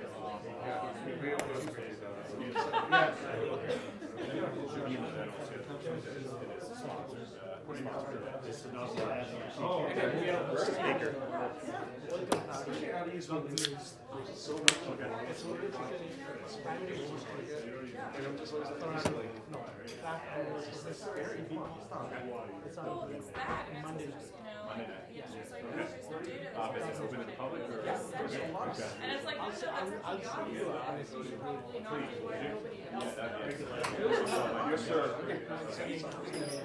Yeah, I was gonna say, because we don't have to. But when you type it in as beer, everybody's like, whoa, it's not really, oh, when you type it in as food, or like milk, or like whatever. Yeah, we'll have a little bit of food too, because it's very lunchtime. We didn't go for the drinks because if you bought the drinks, you were only allowed to pour 1 or 2 ounces of water. CBC's not, you guys are out. Many troubles. Whatever's pouring. Okay, so You didn't even have far to. away to dig, they're almost like they didn't taste good. Right. That's why it's just. Well, I got volume 5. Plus, it's delicious. Perfect. Thank you. Well, it's the one where you do the Oh, yeah, that's the, two, yeah, that's 2. 5 won't be out till 2020. Might be just like If I'm alive. If I'm alive. That is so incredible. You good? Oh, yeah. Oh, yeah. So, yeah, the kind of like I do talk Yeah, and Ken grows right. Next that was nice. Yeah. Not quite a Malika, kind of shit. Yeah. I remember about drinks again. I was wondering if I could get another drink. There's Odell brought some beers. Yeah? Yeah, the tickets are like good for us. Yeah, he grabbed one. Yeah, it's already done. Yeah. He's got Well, you go with Mars. Yeah, Odell brought stuff too, so you guys can. Part of it actually also be short.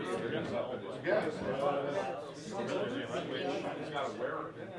Has he organized it yet? Because he reached out to me about it. A little bit. He has terrible. I gave? This last summer. Really? Remember that? Yeah. 2008. Yeah. Started behind our old house. And that got up into his property. I think he lost it. There you go, man. See if they can push it up. Yeah. But I mean, that thing was running so fast. That's why. There you go. They give it to us too. I know. That's our family. Well, yeah, I'm sure. No doubt. Keep our fingers crossed. I was canning at cereal today, so I brought over some gifts for the song teacher. Yeah, that's good. But oh yeah, cool spot. So spots. Did I get over here? You said you're close to the road? Oh no, I'm in Aurora. Oh, you're in Aurora. Yeah, I'm in Aurora. No, our newest one is opening on Friday. Yeah. I'm excited about that. We're gonna have a little employee party on Thursday. Oh, yeah, I remember the first place with the used cell in the front yard. Well, how do you forget that? I didn't forget that. Yeah, it's still there. We sold that house. Do they know what it is? No. That's even funnier. That I do not even know. It was a difficult time mentally because I was pretty out of it, the stress, all that stuff. So I prefer not to. I didn't even know who they are. Yeah, that's fine. Yeah. Move on. Move on. Okay. That's what I can't let that follow up your life. I love the AV here. Awesome. See if I can do it. Okay, good luck, buddy. Did you grab the other area beer? Yes, thank you. Hi, I'm Greg Casey. Hi, Francis. Francis, nice to meet you. What do I do here for just hit the down button? Our classes that we do and stuff, yeah. IT. There were 4 classes and we had like 4 left per class. Good, yeah. Just all I need. You need to figure out. Oh, just hit the arrow button. Okay. I'll get one second. Yeah, the left, This right. one? Yep. Just hit that one to go forward. The other one to go back. Okay. That's it. Easy breezy. Thanks, man. I remember these little ducks. I've seen these around. Thank you.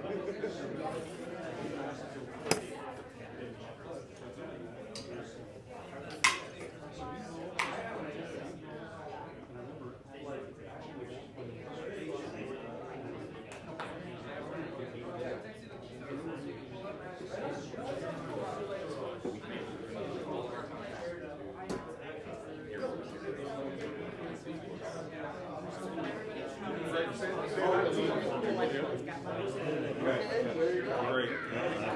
What's your Or a little one.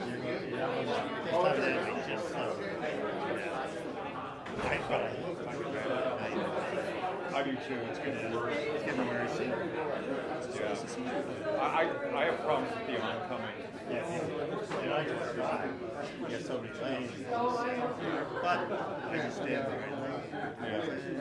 Little crazy. Hey. My name's Shay. Hey, Shane. Nice Really, to really meet nice you. to meet you. I'm the president of Rocky Mountain District. Oh, congratulations. Thank you so much for being here. Well, thanks for the invite. I love your polo. Well, and Shay, I'm Fred. Really nice to meet you. I don't think we've met before. We have not. And it's MBAA. I mean, it's cool bolo, but that's even cooler. Cool, Yeah, thank you. And I Thank you wouldn't. for being here. Yeah. Well, yeah, the MBA has been so good to me with the in terms of publishing and support.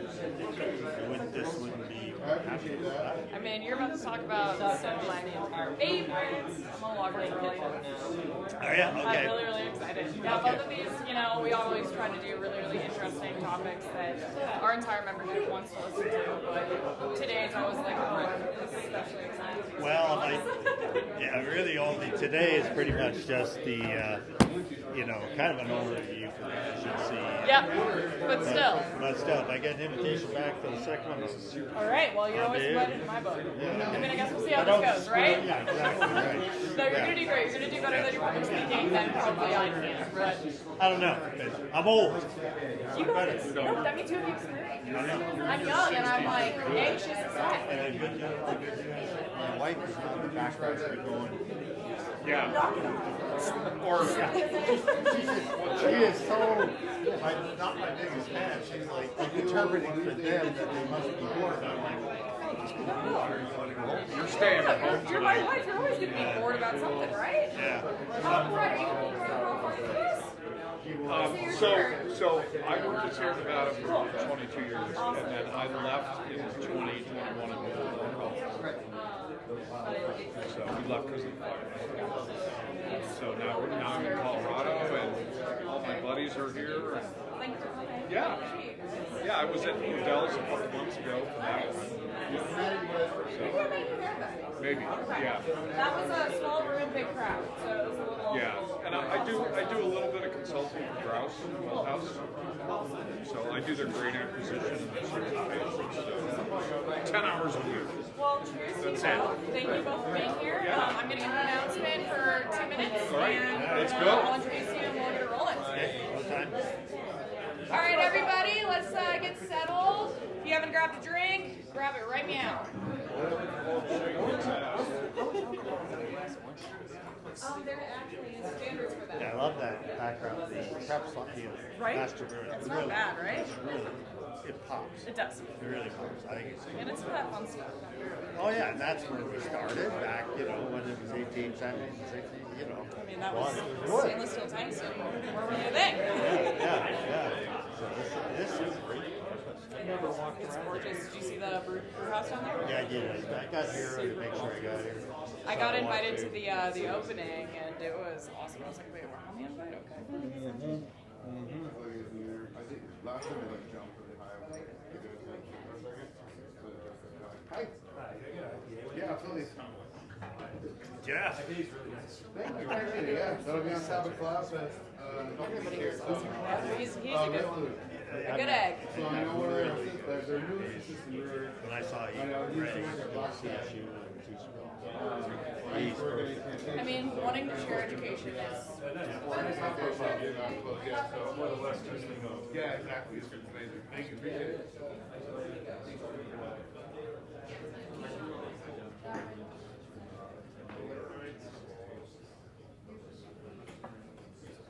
All right.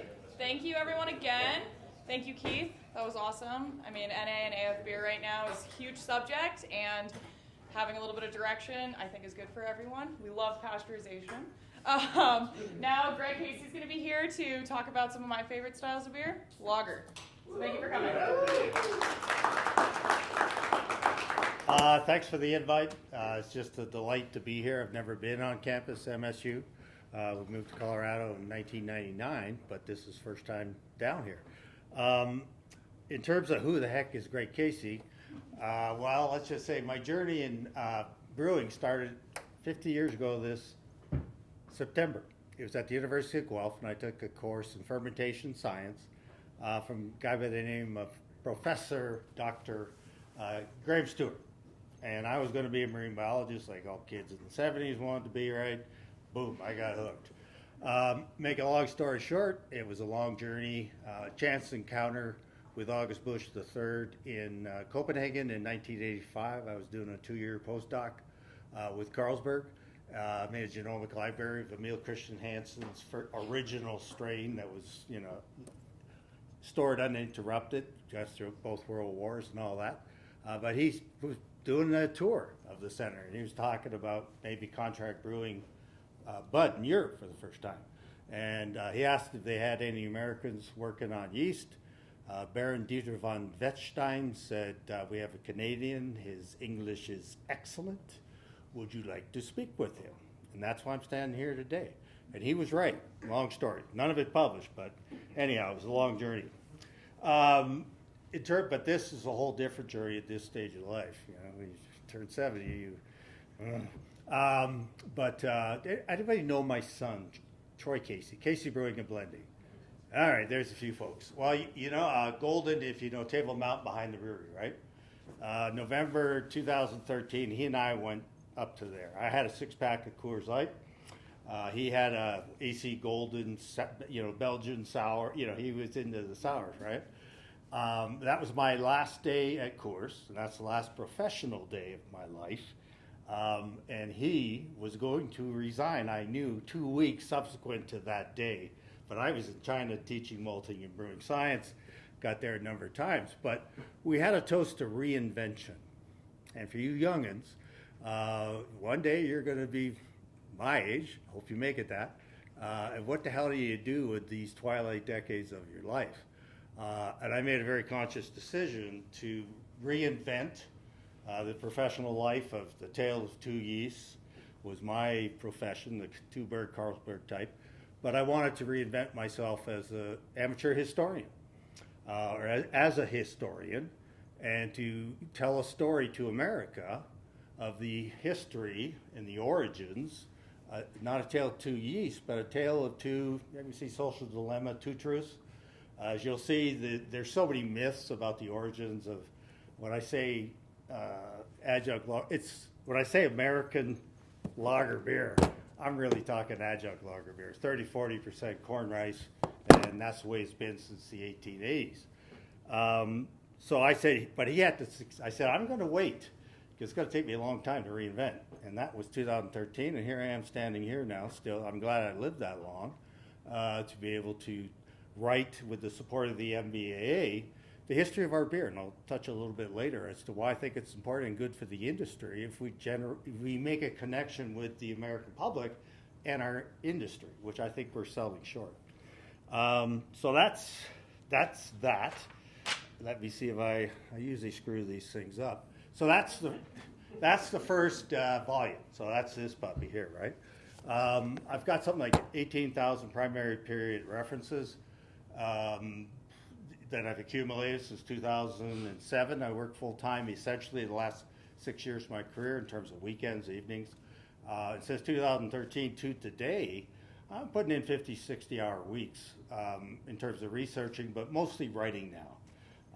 I need it, and I'm so happy to get these first 2 volumes out. Seems weird, right? Inspiring history and legacies, and really I'm talking about American adjunct lager beer. Well, yeah, it's something that I feel passionately about. You'll see in the credit there, or the back cover, I lose money with every book sold, and I really haven't even started in the promotion front, because I'm donating 100% of author royalties to something called TAPS.org, if you want to Google it, Tragedy Assistance Programs for Survivors. We've lost a lot of mums and dads in terms of the National Guard taking a disproportionate load since 9/11. It really touched me, and at the time, 2007, I said, okay, that's when I'm going to be donating it to. So, this is kind of the format for the slides. Not a lot of text, but I really, the preface, to the credit of the American, I really, again, this series, and I'll talk a little next slide in terms of the trajectory, but I thought this comment from Frederick Pabst, to the credit of America, 1895. He had just spent about almost a year touring the breweries of Europe. And when I'm reading his notes, I was just really touched by his words. And again, my primary role in these series, I guess this one will stand up, is to give voice to the people that lived this, that were Americans. Hold they in the room, they pissed at me? I'm trying to defend you. In terms of, give voice to them, because their legacies, and you'll see as we go through this why I feel so passionately about it. But to the credit of the American. And in the case, let me read you something that after his trip, he said, this is his words, not mine.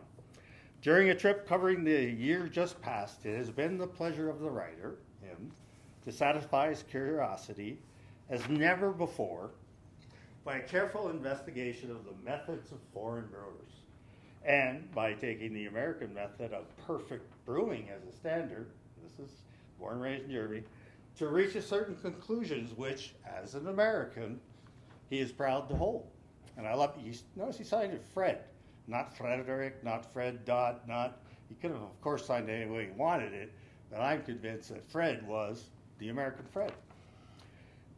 He says, first, that while the deep, analytical, concentrated, and tireless mind of foreign, especially German, scientists may, by more painstaking and patent application, have attained for the world a better knowledge of the fundamental theories on which the success of the art of brewing should rest. But it took the broader grasp, the more nimble and daring intelligence of the American mind, and tremendous energy of the American enterprise to put these theories into practical operations. And he said, second, there is an overwhelming difference in advanced methods. This is 1895, right? So it's still the 19th century, to the credit of the American. So, when I'm, reading stuff like that, it touches me. I was fortunate, two industry gentlemen, Ken Grossman, owner of Sierra Nevada, he wrote a foreword that actually did bring a tear, because I really don't know him. I met him briefly once at a meeting, but I sent him a synopsis of what I'd been working on for the last 17 years. And he wrote some really kind words, and you can read it yourself. I call that sort of his view, the second American beer revolution. To craft, 1980s to today. Dick Yangling, Richard Yangling, he wrote one representing the first revolution, which was the lager revolution, and was overwhelmingly adjunct lager beer. So I was really touched in terms of hoping to get some street creds in different communities in terms of, they don't know me, but they know them. But here's my forward. Are you too young to know what Monty Python is, or who they are? You know what? Anyhow, and now for something completely different. On that picture there on the right, that you remember in the Super Bowl not many years ago, Anheuser-Busch took some shot at Coors and Miller for using corn. That picture there was taken 1896. You see August Adolphus with the red. You see the sign there. Anheuser-Busch Brewing Association, the leading brewery in the world. Its product has no peer, no corn is used. 1898. Now, these are kind of visuals that as an American and in terms of paradigms we might have up here, it's kind of like, holy shit, that's 130 some odd years ago. Who he was digging at was the guy before, Frederick Pabst. So, the series, I hope it really uses images as well as the words, because my primary audience, no disrespect to this crowd, is someone who's any American that's never stepped foot in the brewery. That likes beer, that likes history, and if there's a combination of the two, if I do it right when all five are out, we'll see our industry in a totally different light, our history. Financial sponsors, some asked to remain anonymous. I did not approach Coors or Anheuser-Busch deliberately. It wasn't their story, and it's a story of forgotten generations. So Colorado State University, did. Now I sent something to MSU and I didn't get an affirmative, so I'm going to try again with each volume to see if I can continue, because these things, they're not cheap, as I've realized. 8 by 11, these hard copy and the resources and the talents and the milestones involved, it's a long process to publish. So I will, and between these, almost about $40,000 to try to get the cost down. I'm keeping my author royalties to as low as price as possible, partly to avoid the tax hit, keep my wife happy. I met her 50 years ago in September too, so she takes rank. So that, I was grateful for that, and but here's the introduction, in terms of, and much of this is the first volume.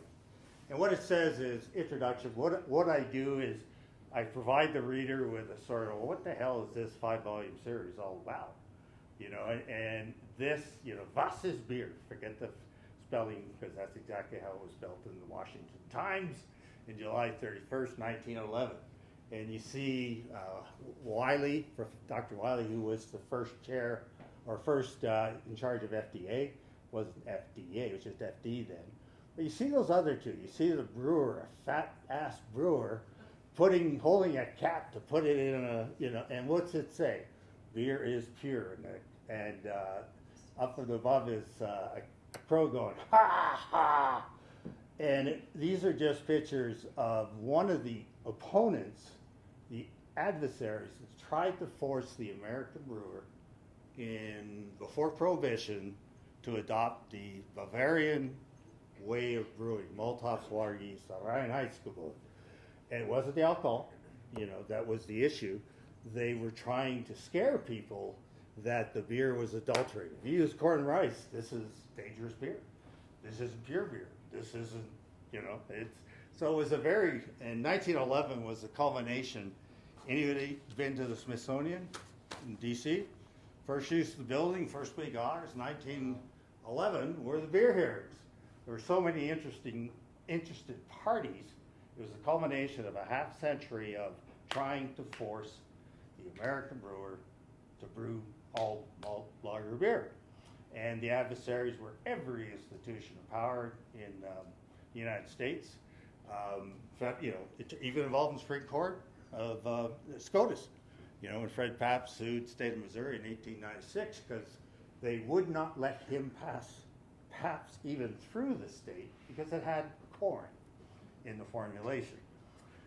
And as he lost, they eventually, even though there was no way, I don't think today you could say this is corn in there, but it was, since the Civil War, every American brewer, the $1 beer tax, which funded a good chunk of the Civil War in the Union, every brewer, and still to this day, I guess, has to record every pound of every material that's used.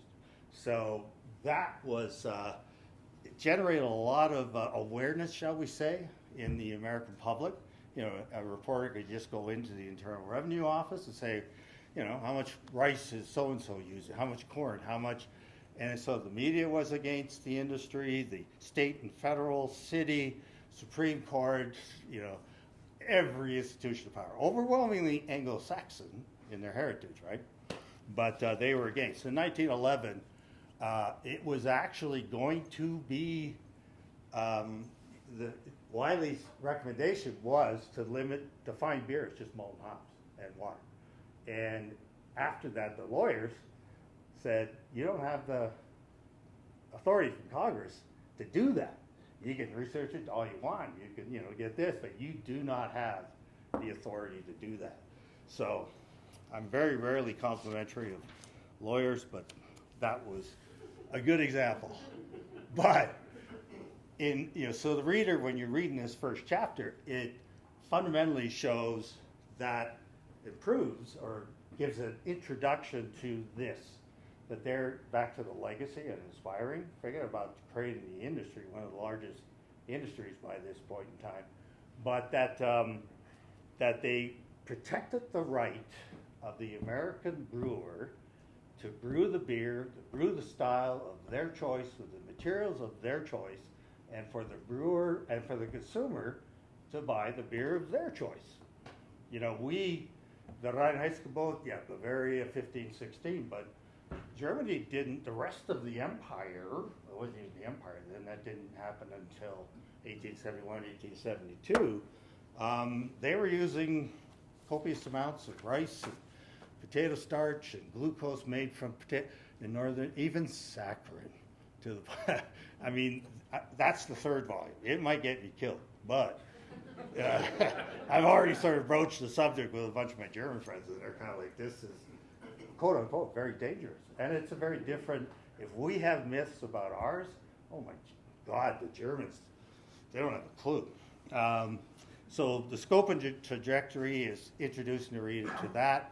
There's going to be 5. First 2 are, first one's an overview. The second one, 1948, the Beer of War and Global Famine Relief. The inspiring part of that period of history was we were using everything because we couldn't get corn and rice.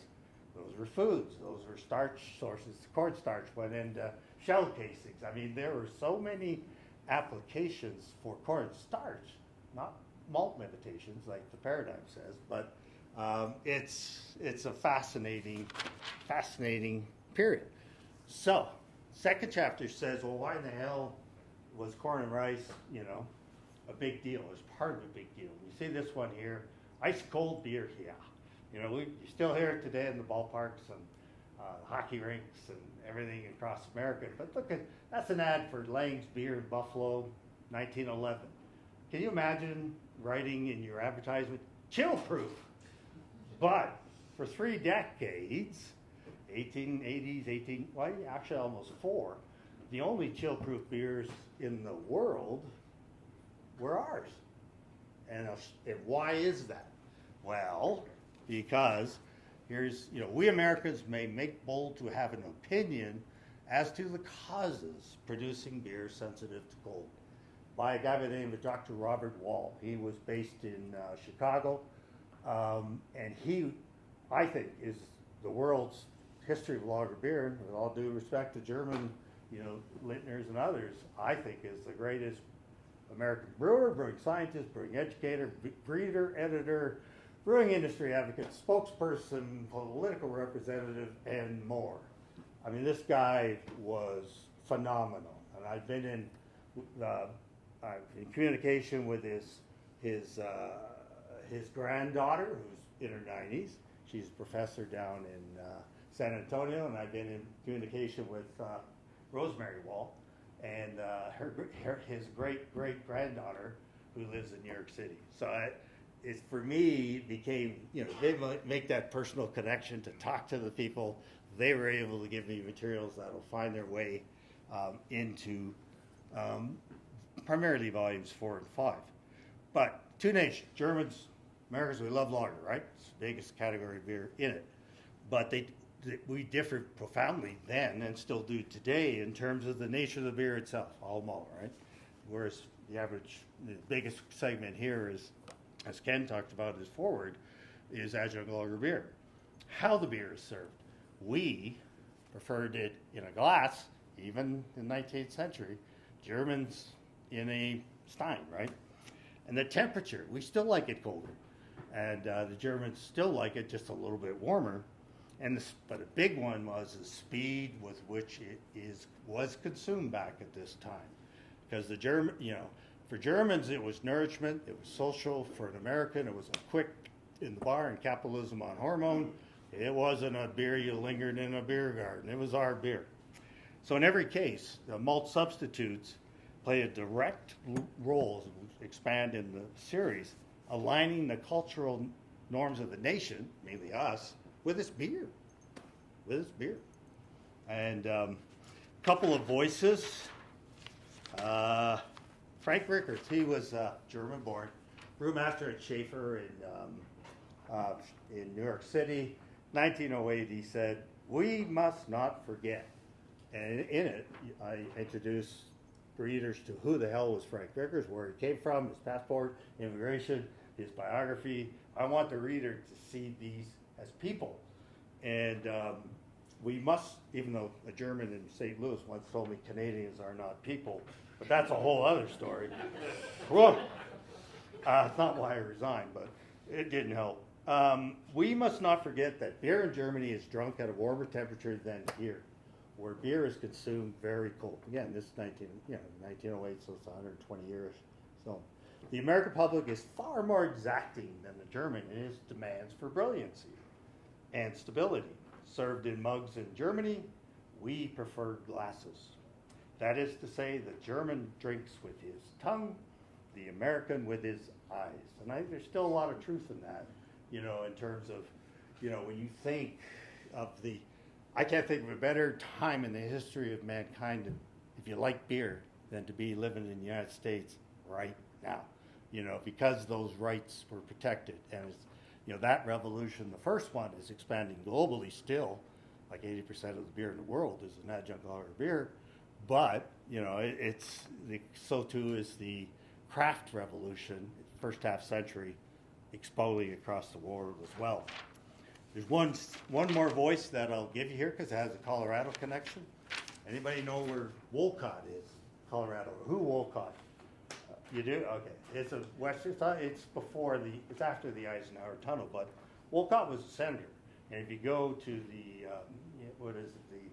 the Capitol building there, and you go in the Senate chamber, there's a stained glass window about this big of Senator Wolcott, and he was a United States senator from Colorado. In 1890, he wrote the bill that was drafted to ban the use of corn and rice to make beer in the United States of America. He did the Senate. A guy by the name of Turner from Kansas wrote the House of Representatives. And both of these bills were drafted, submitted, and then they had beer hearings in Congress. And you can get all that from the Library of Congress. You can get the verbatim translation of what was happening and what did the industry have to say about it versus what was the reason for even thinking about banning it, that sort of impure thing. But there's a guy by the name of Dr. Francis Wyatt, a Brit, one of the few rare Brits.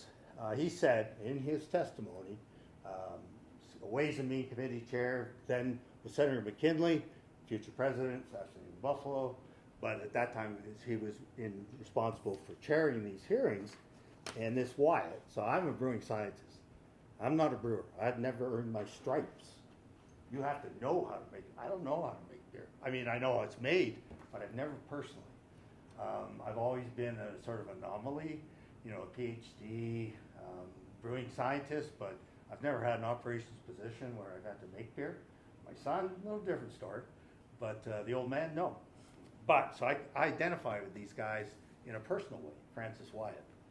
And he says, so imagine you've got in the halls of Congress, Senate hearings, McKinley's sitting there, you got a table of 4 people from the United States Brewers Association speaking for the industry.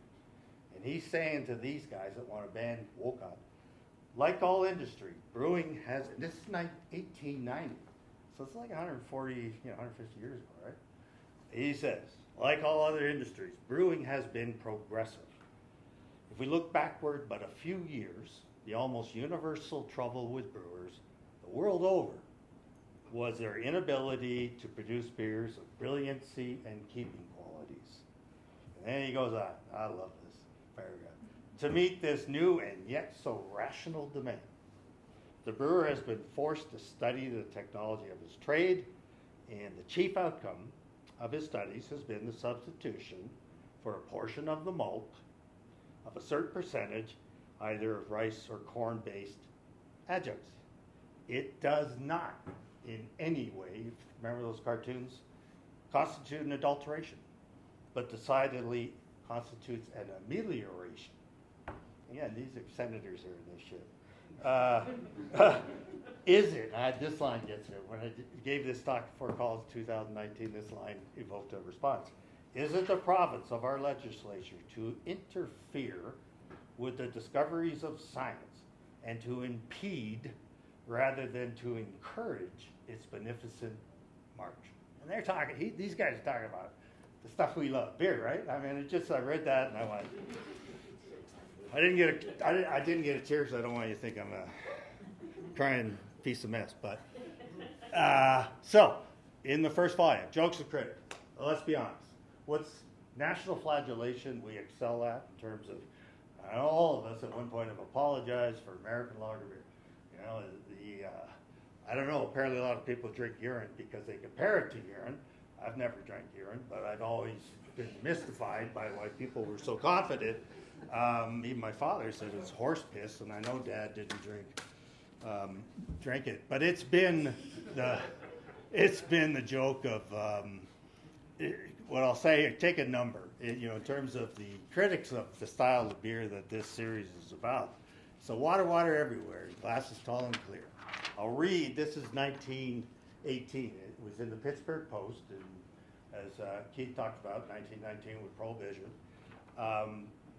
Goes like this: the Ancient Mariner. It is the Ancient Mariner. He comes from off the sea. He drinks a glass of modern beer and mutters, "Holly gee," for he has slapped his jitney down, which is a nickel, and asked a glass of beer. And they have handed out to him a liquid, thin and clear. This beer, he says, has got the pip, which pip meant the malaise, kind of just something right. It tastes almighty queer. I know it does, the barkeep says, for it is modern beer. Although we hung around all night and stored away a ton, you'd only get a stomachache, you wouldn't get a bun, which was a buzz. So the Ancient Mariner went back upon the sea. The foam upon the waves, he said, looks mighty good to me.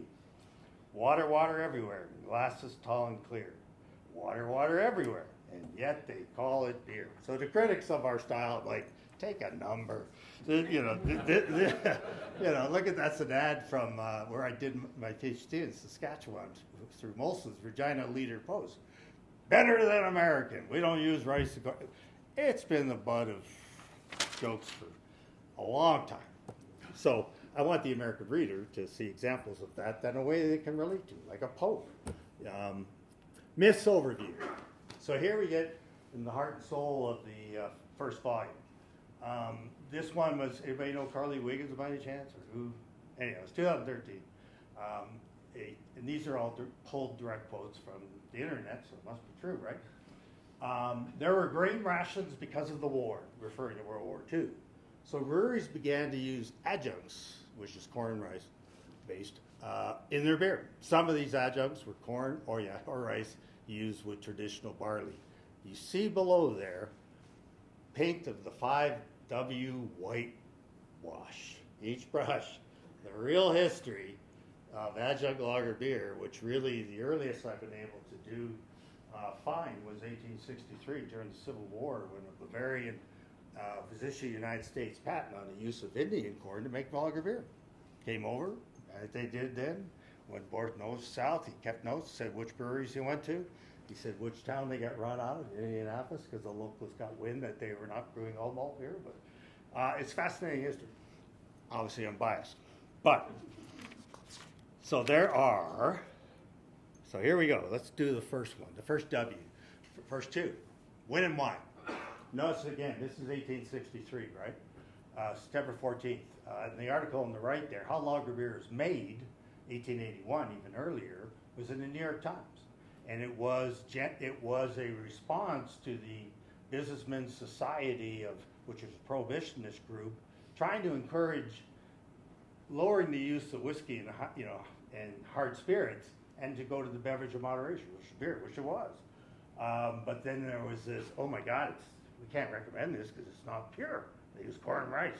Well, shit. Here's how lager beer is made, and you'll see in the book, every single U.S. brewer, every brewer in the city, and New Jersey and adjacent areas signed this, and I call it the American Beer Manifesto.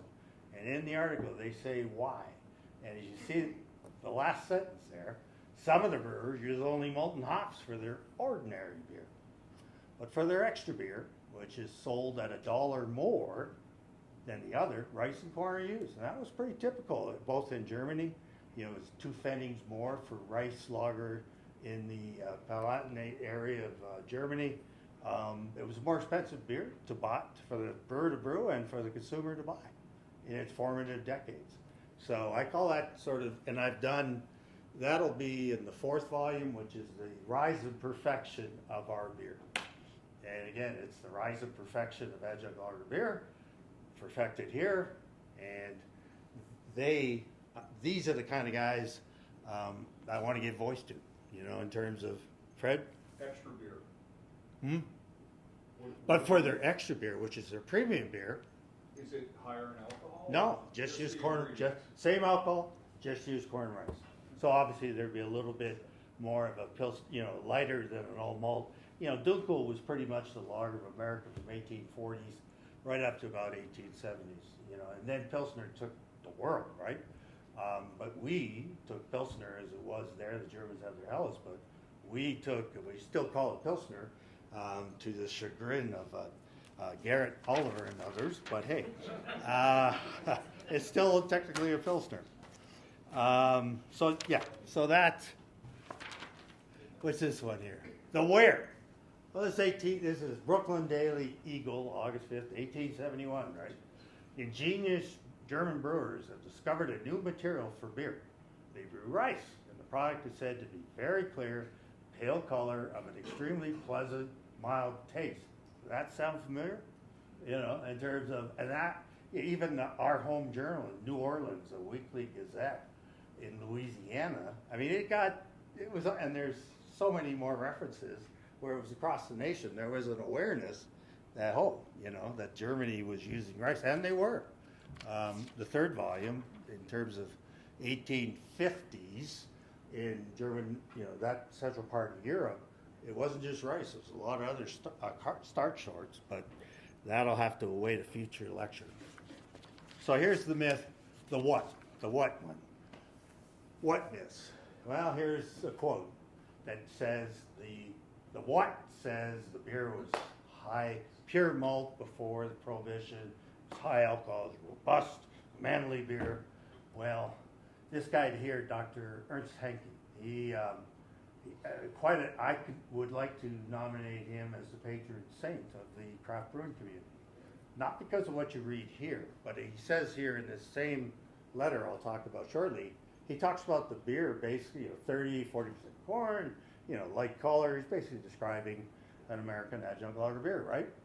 But it was generated, the second paragraph was, it was a young brewer who had graduated and had asked him for advice how to compete in a world, kind of relates if you're a craft brewer, how do you compete in a world where the dominant beer of the land is that?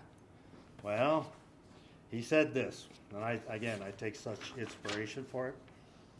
Much in favor of the large brewery is the fact that the beer, and that's his gentleman, his words, he's speaking to us from 125 years ago, is that the beer in the U.S. is generally of two equal character, with generally only one grade of beer. No, like 25 years ago, Bud, Miller, Coors, right? That was American beer.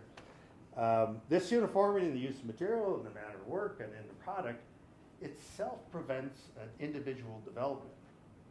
I believe, and this is the part I love, I believe it would be an advantage for the small brewer if he would not follow in the steps of the big, large brewers and imitate his beer, but if he would go his own way and produce a good beer, but of another than the ordinary kind, because he would certainly find fanciers. As a good glass of beer will always find a paying customer.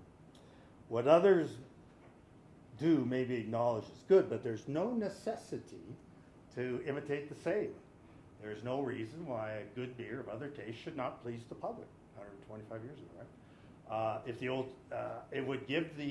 the old stock could be abandoned, and the craft community since the 1980s, they sure as hell abandoned it, and if more variety could be brought forth, it would give the small brewer a better chance, as the larger brewer with his large number of employees and large apparatus cannot so easily make changes and is forced to work along the same lines. I mean, I was just like, oh, Pate should say, he speculated in one of the novels, we probably had a craft evolution in like the 1920s or 30s, but this was half a century of being pretty satiated with, but that's a whole other story, not to tie down here. All right, here we go. I should pay attention to time. Okay, The Who. And this one really gets my goat. It gets my Irish up. I'm an American citizen now. I became a citizen in 92. Spent more of my life in the United States now than Canada. Cheer for Team USA in hockey, so that tells you you need to know about my heart. I do have an opinion on current events, but I'm not going to go there. The Who myth of American adjunct lager beer. This guy, Dr. Martin Stack, professor of management, Rockhurst, he argues in The Who myth, he says that the move from ale to lager was not a natural consumer-led process, but was instead driven by the producers. So basically, it's fitting the paradigm, greedy brewers, they saw opportunities for increased product. They forced this upon a gullible American public in the 60s with bikini-clad people jumping out of planes and parachuting. They fooled the American consumer, is kind of what that is saying to me. And if you look at the guy there doing this, that late Albert Z, again, the kind of people I want to give voice to, says, in order to explain, I will say that from time to time, this light-colored beer. So he was asked by a local reporter, why are substitutes used? Because these internal revenue numbers were, the reporter would get it and went to the brewery. So why the hell are you using corn rice? He had this to say. I will say that from time to time, this light-colored beer was imported to our city and was most admired by the prominent people. The brewer was forced to furnish the same in order to keep up with customers. These light-colored beers cannot be made without a part of the above-mentioned articles, corn rice. That doesn't sound like a producer. But my favorite guy, see on the right-hand side there in the bottom, that's the guy I'd love. If I could pick one person dead a long time I'd like to have a beer with, it's him. That's Dr. John Ewald Siebel. Siebel in Chicago, which was a pretty small brewing school at the time. But he was in 1883, he published two papers. One was called Rice and Its Use in Brewing, 1883. The other one was The Beer of the Period. And he wrote, the principal object of the brewer, and Keith, you're talking right about that, you got to be focused on the customer, must be to satisfy the taste of his consumers. This point must first be considered in selecting the raw material, while the price must always remain a secondary consideration. As we call it this period, it was more expensive for the brewer to brew and for the consumer to buy an adjunct lager beer. We also find the so-called connoisseurs, sounds like critics of the style, while theoretically extolling the merits of an exclusively malt beer, practically devote themselves to the consumption of it. It just, you know, what does he say here? He says, aside from the general inclination of the American people above referred to, there are a large number of people, Americans, who prefer a malt beer, a full body, to a more, they call it vinous, you know, it's kind of like wine light. It was such a lighter than the ducal style, right? And there are some, though, with whom it undoubtedly agrees with. And he said that would be, for instance, invalids, convalescents, women in confinement, children. Ouch! Mic drop. I mean, he didn't take any prisoners. You tacked out Angela Lager beer, he was all over your ass. The quality miss, and I feel pretty strongly about this one. We got three gentlemen there. This is a quote not by one of the men there, but Johann Wuthering. He said, 1891, visited Bavarian Brewing. This is I got so many examples of these in the fourth volume, but it says, in fact, strange as it may seem, a German who has never left his mother country does not really know how good lager beer could taste. Our lagers are harsh and thin, and are in every respect inferior to those of this country. And that's a perspective, I guarantee you, Americans, we don't hold, right? We don't have to, because the myth says this is what it is. First one there is Baron Justin von Liebig. He was a scientific advisor to the King of Bavaria. So he was the highest ranking scientist. And in 1872, he's there standing leaning, he said, "It is a peculiarity of Americans that they make everything better than we do." Oh, he's talking about terrorists. Anyhow, I am convinced that American beer will in time be better than German in 1872. With us, everything remains as it was, referring to Bavaria. The worst beer brewers are in Bavaria, although earlier was the best. And why? Look into our brewery system. The brewers are only ignorant people who brew good beer from routine alone. They are incapable of helping themselves. But as soon as the Americans adopt anything from us, they improve upon it, and we get it back as an American discovery. And I think that's kind of, whether that was his opinion. But the guy in the middle there, Max Delbruck, Lactobacillus delbrueckii, meet Max. And he came in 1893, the Columbian Exposition. There was huge wave of Europeans that came, particularly brewers, and they spent 6 months touring American brewers. They were doing a real assessment of it. And he got back to Berlin, and let me see, how am I? I'll try to wrap this up in less than 5. He said this, and he referred to raw cereal beer. So that was the use of corn and rice. He didn't call it adjunct. He said American raw cereal. He said, first of all, he said to this audience of assembled brewers in Berlin, first, because raw cereal is good, in fact, partly better than malt beer, if truth must be told. This will get into an audience of the brewers in Berlin. Second, because raw material is made uniform in taste with greater certainty and greater stability. Third, because the specific taste and character of beer made with malt adjuncts is better suited to the consumer and his way of hurriedly gulping down a lively glass of beer. What will my German friends say if I confess my faith in this plain-spoken manner? Downtown Berlin, right? Shall I not be exposed as a renegade by discarding or even exposing to obloquy? I had to look up so many words over these 18 years. That constitutes the glory of German beer.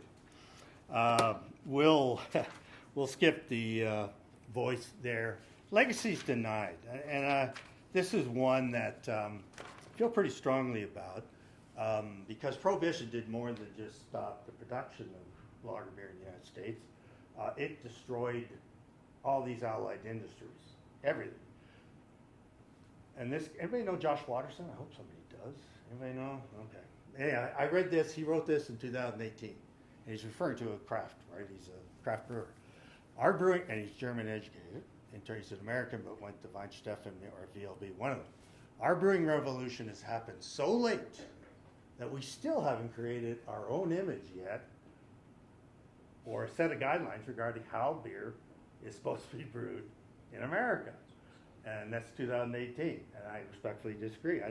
Not offended by that, but to me it's sort of a, we, even within the industry, we don't know our own history, and that top one there, both of these slides were taken in Chicago and in 1911, and that is the American exposition of brewing materials, methods. It was the biggest global event of its kind. Because if you built in that decade, if you built a brewery in South Africa or Asia or Mexico or South America, you were using American designed breweries, you were using American engineers, you were using American materials. It wasn't coming from Germany. So, yes? Fine, okay. So yeah, and the other one, the Second International Brewers Congress, the brewers came here because they were trying to figure out how in the hell are they able to do this? So they can send the beer from Chicago on a train down to the Grand Canyon, put it on ice, it stays crystal clear. No German beer, even if it used corn rice, could do that. So it was a marvel of its time, but again, it was our beer. And harbingers. The chapter 11 talks about, there was beer consumption, as you would imagine, when Prohibition ended, it went up, but then it went down. But in the decade before, there was a lot of emphasis. You see the one there, two men, got some, I couldn't find it, with fedoras saying, what's less fattening, a glass of sterling beer or a bran muffin? It's 1930s. These are American men soon to go to war with Germany, and it's like, it was a period of history. I was like, seriously? And Coors New Light beer, 13% less calories. And this will be the last slide. Second last. You see this, the flowering of American lager beer. Pivot to 1941 to 1948, which is this one. The 4 years, a guy by the name of Raymond Krings, in touch with some of his family members. He was an AB sales executive back in November 1944. He said, the 4 years that have elapsed tell a story a little short of fantastic.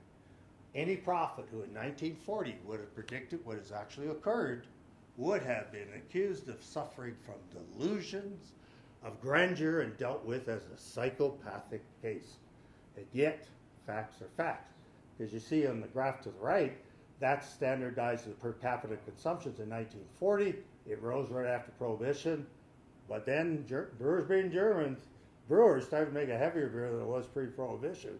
That whole period, it went to decline. But then the war, as shown here, forced the industry to essentially make a 3-2 beer legally for the soldiers, but essentially that was the same beer from 44, 45, 46, 47, 48.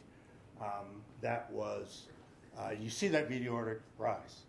It was, on a percentage basis, it's like if from 2021 to 2029, the American domestic production of beer increased by 116 million barrels of beer.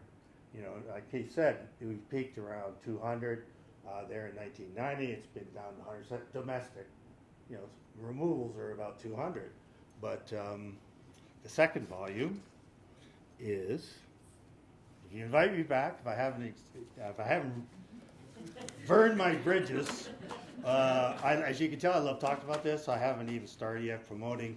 I'm going to be doing that this summer, concurrent with finishing volume 3. I'll just ask you to Google this. You're not here, but if you put in lager beer, you put in these names: Jason and Travis Kelce, Hulk Hogan, and Troy Aikman. I'll just leave it at that. And I hope to be meeting with the Kelce brothers. They're going to be starting with them in Cleveland, Ohio, is where they have their pet industry. Remember that one where Jason, he dropped the phone of somebody that made a shot at his brother? Look what he's wearing in his left hand. He's got a 12-pack of his beer, their beer, his American Light Lager beer. And I hope to appeal to their patriotism in terms of, great case you can get an audience like this, probably won't sell any books. That's okay. but I don't even have books to sell. You know, that's not my point. But I want to, and I've joined Instagram, I've joined X, I was a social media hermit, but I've only joined it because of their millions of followers. If they can put a link to the Master Brewers Association of this series about their beer, because I think as an industry we're selling ourselves short. I think it could help if the American public could connect with the history, the heritage, the traditions, the legacies, and their impact. I think it would be good for our trade, frankly. And that's it. Thank you very much for listening.